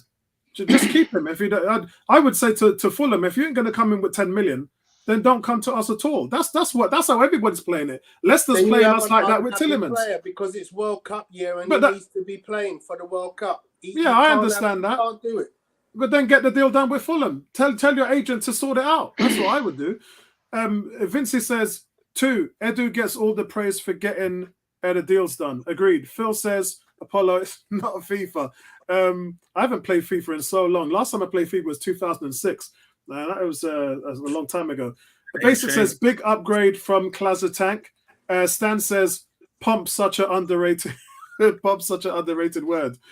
And Andrew says, re-sign Gunnosaurus, campaign starts here. You got Vincey on your side when it comes to that. So overall, thumbs up from you, Neon Miss with Zinchenko. Oh yeah, the most definite. Tony, you got the conch. Yeah, he's a done deal. I mean, as I said, you're shopping in Harrods now when you buy players like that. Bertram, when I get people on the forum, I'm not going to mention their names, you all know who you are, that says, why does these guys keep buying Brazilians and people from Man City? I said to them, Bertram, I said, it's better than us buying from Saudi Arabia and Fulham. Yeah? You're buying from a team that's won 4 out of the last 5 Premier Leagues and one of the best international teams in the world. So as far as I'm concerned, you can buy from them as much as you like. Yeah. The man hasn't seen what the Brazilians are playing. The Fabinos, the Rafinas, the Paqueta, they're after Neymars, Paqueta. the Casemiros, the Silvas. They don't see who the Brazilians are, where they're playing, and how they're valued. No, you should buy as many Brazilians as you can, because they'll build that camaraderie. Hopefully, they don't have cliques that affects your team. But no, I think he knows what the talent is.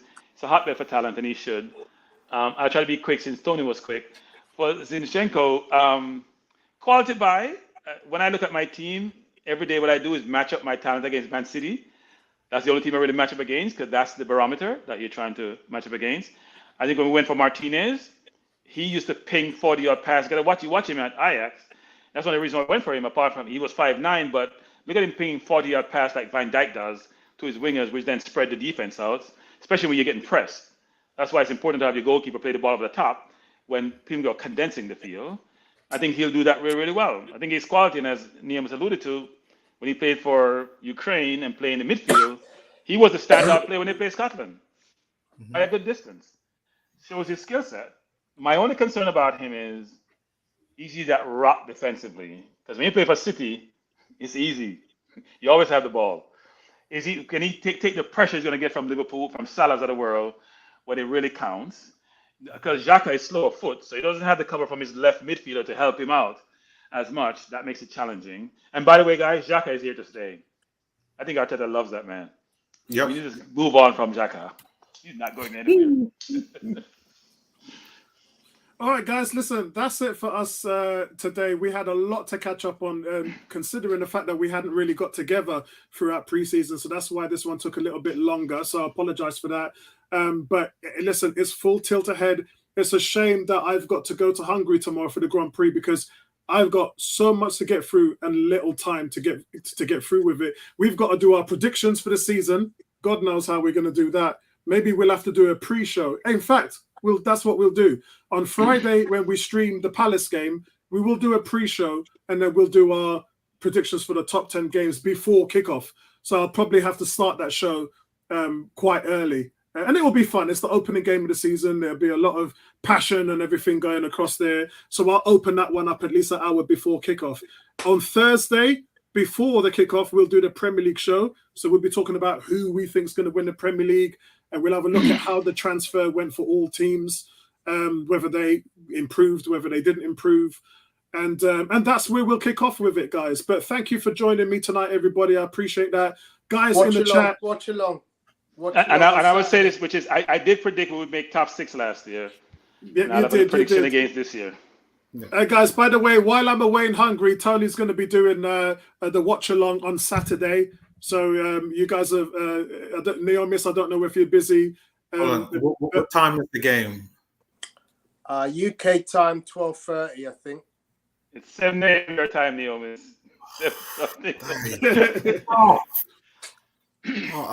I'll try. I'll try, guys. 7:30 a.m. New York time, or Canada, probably about 7.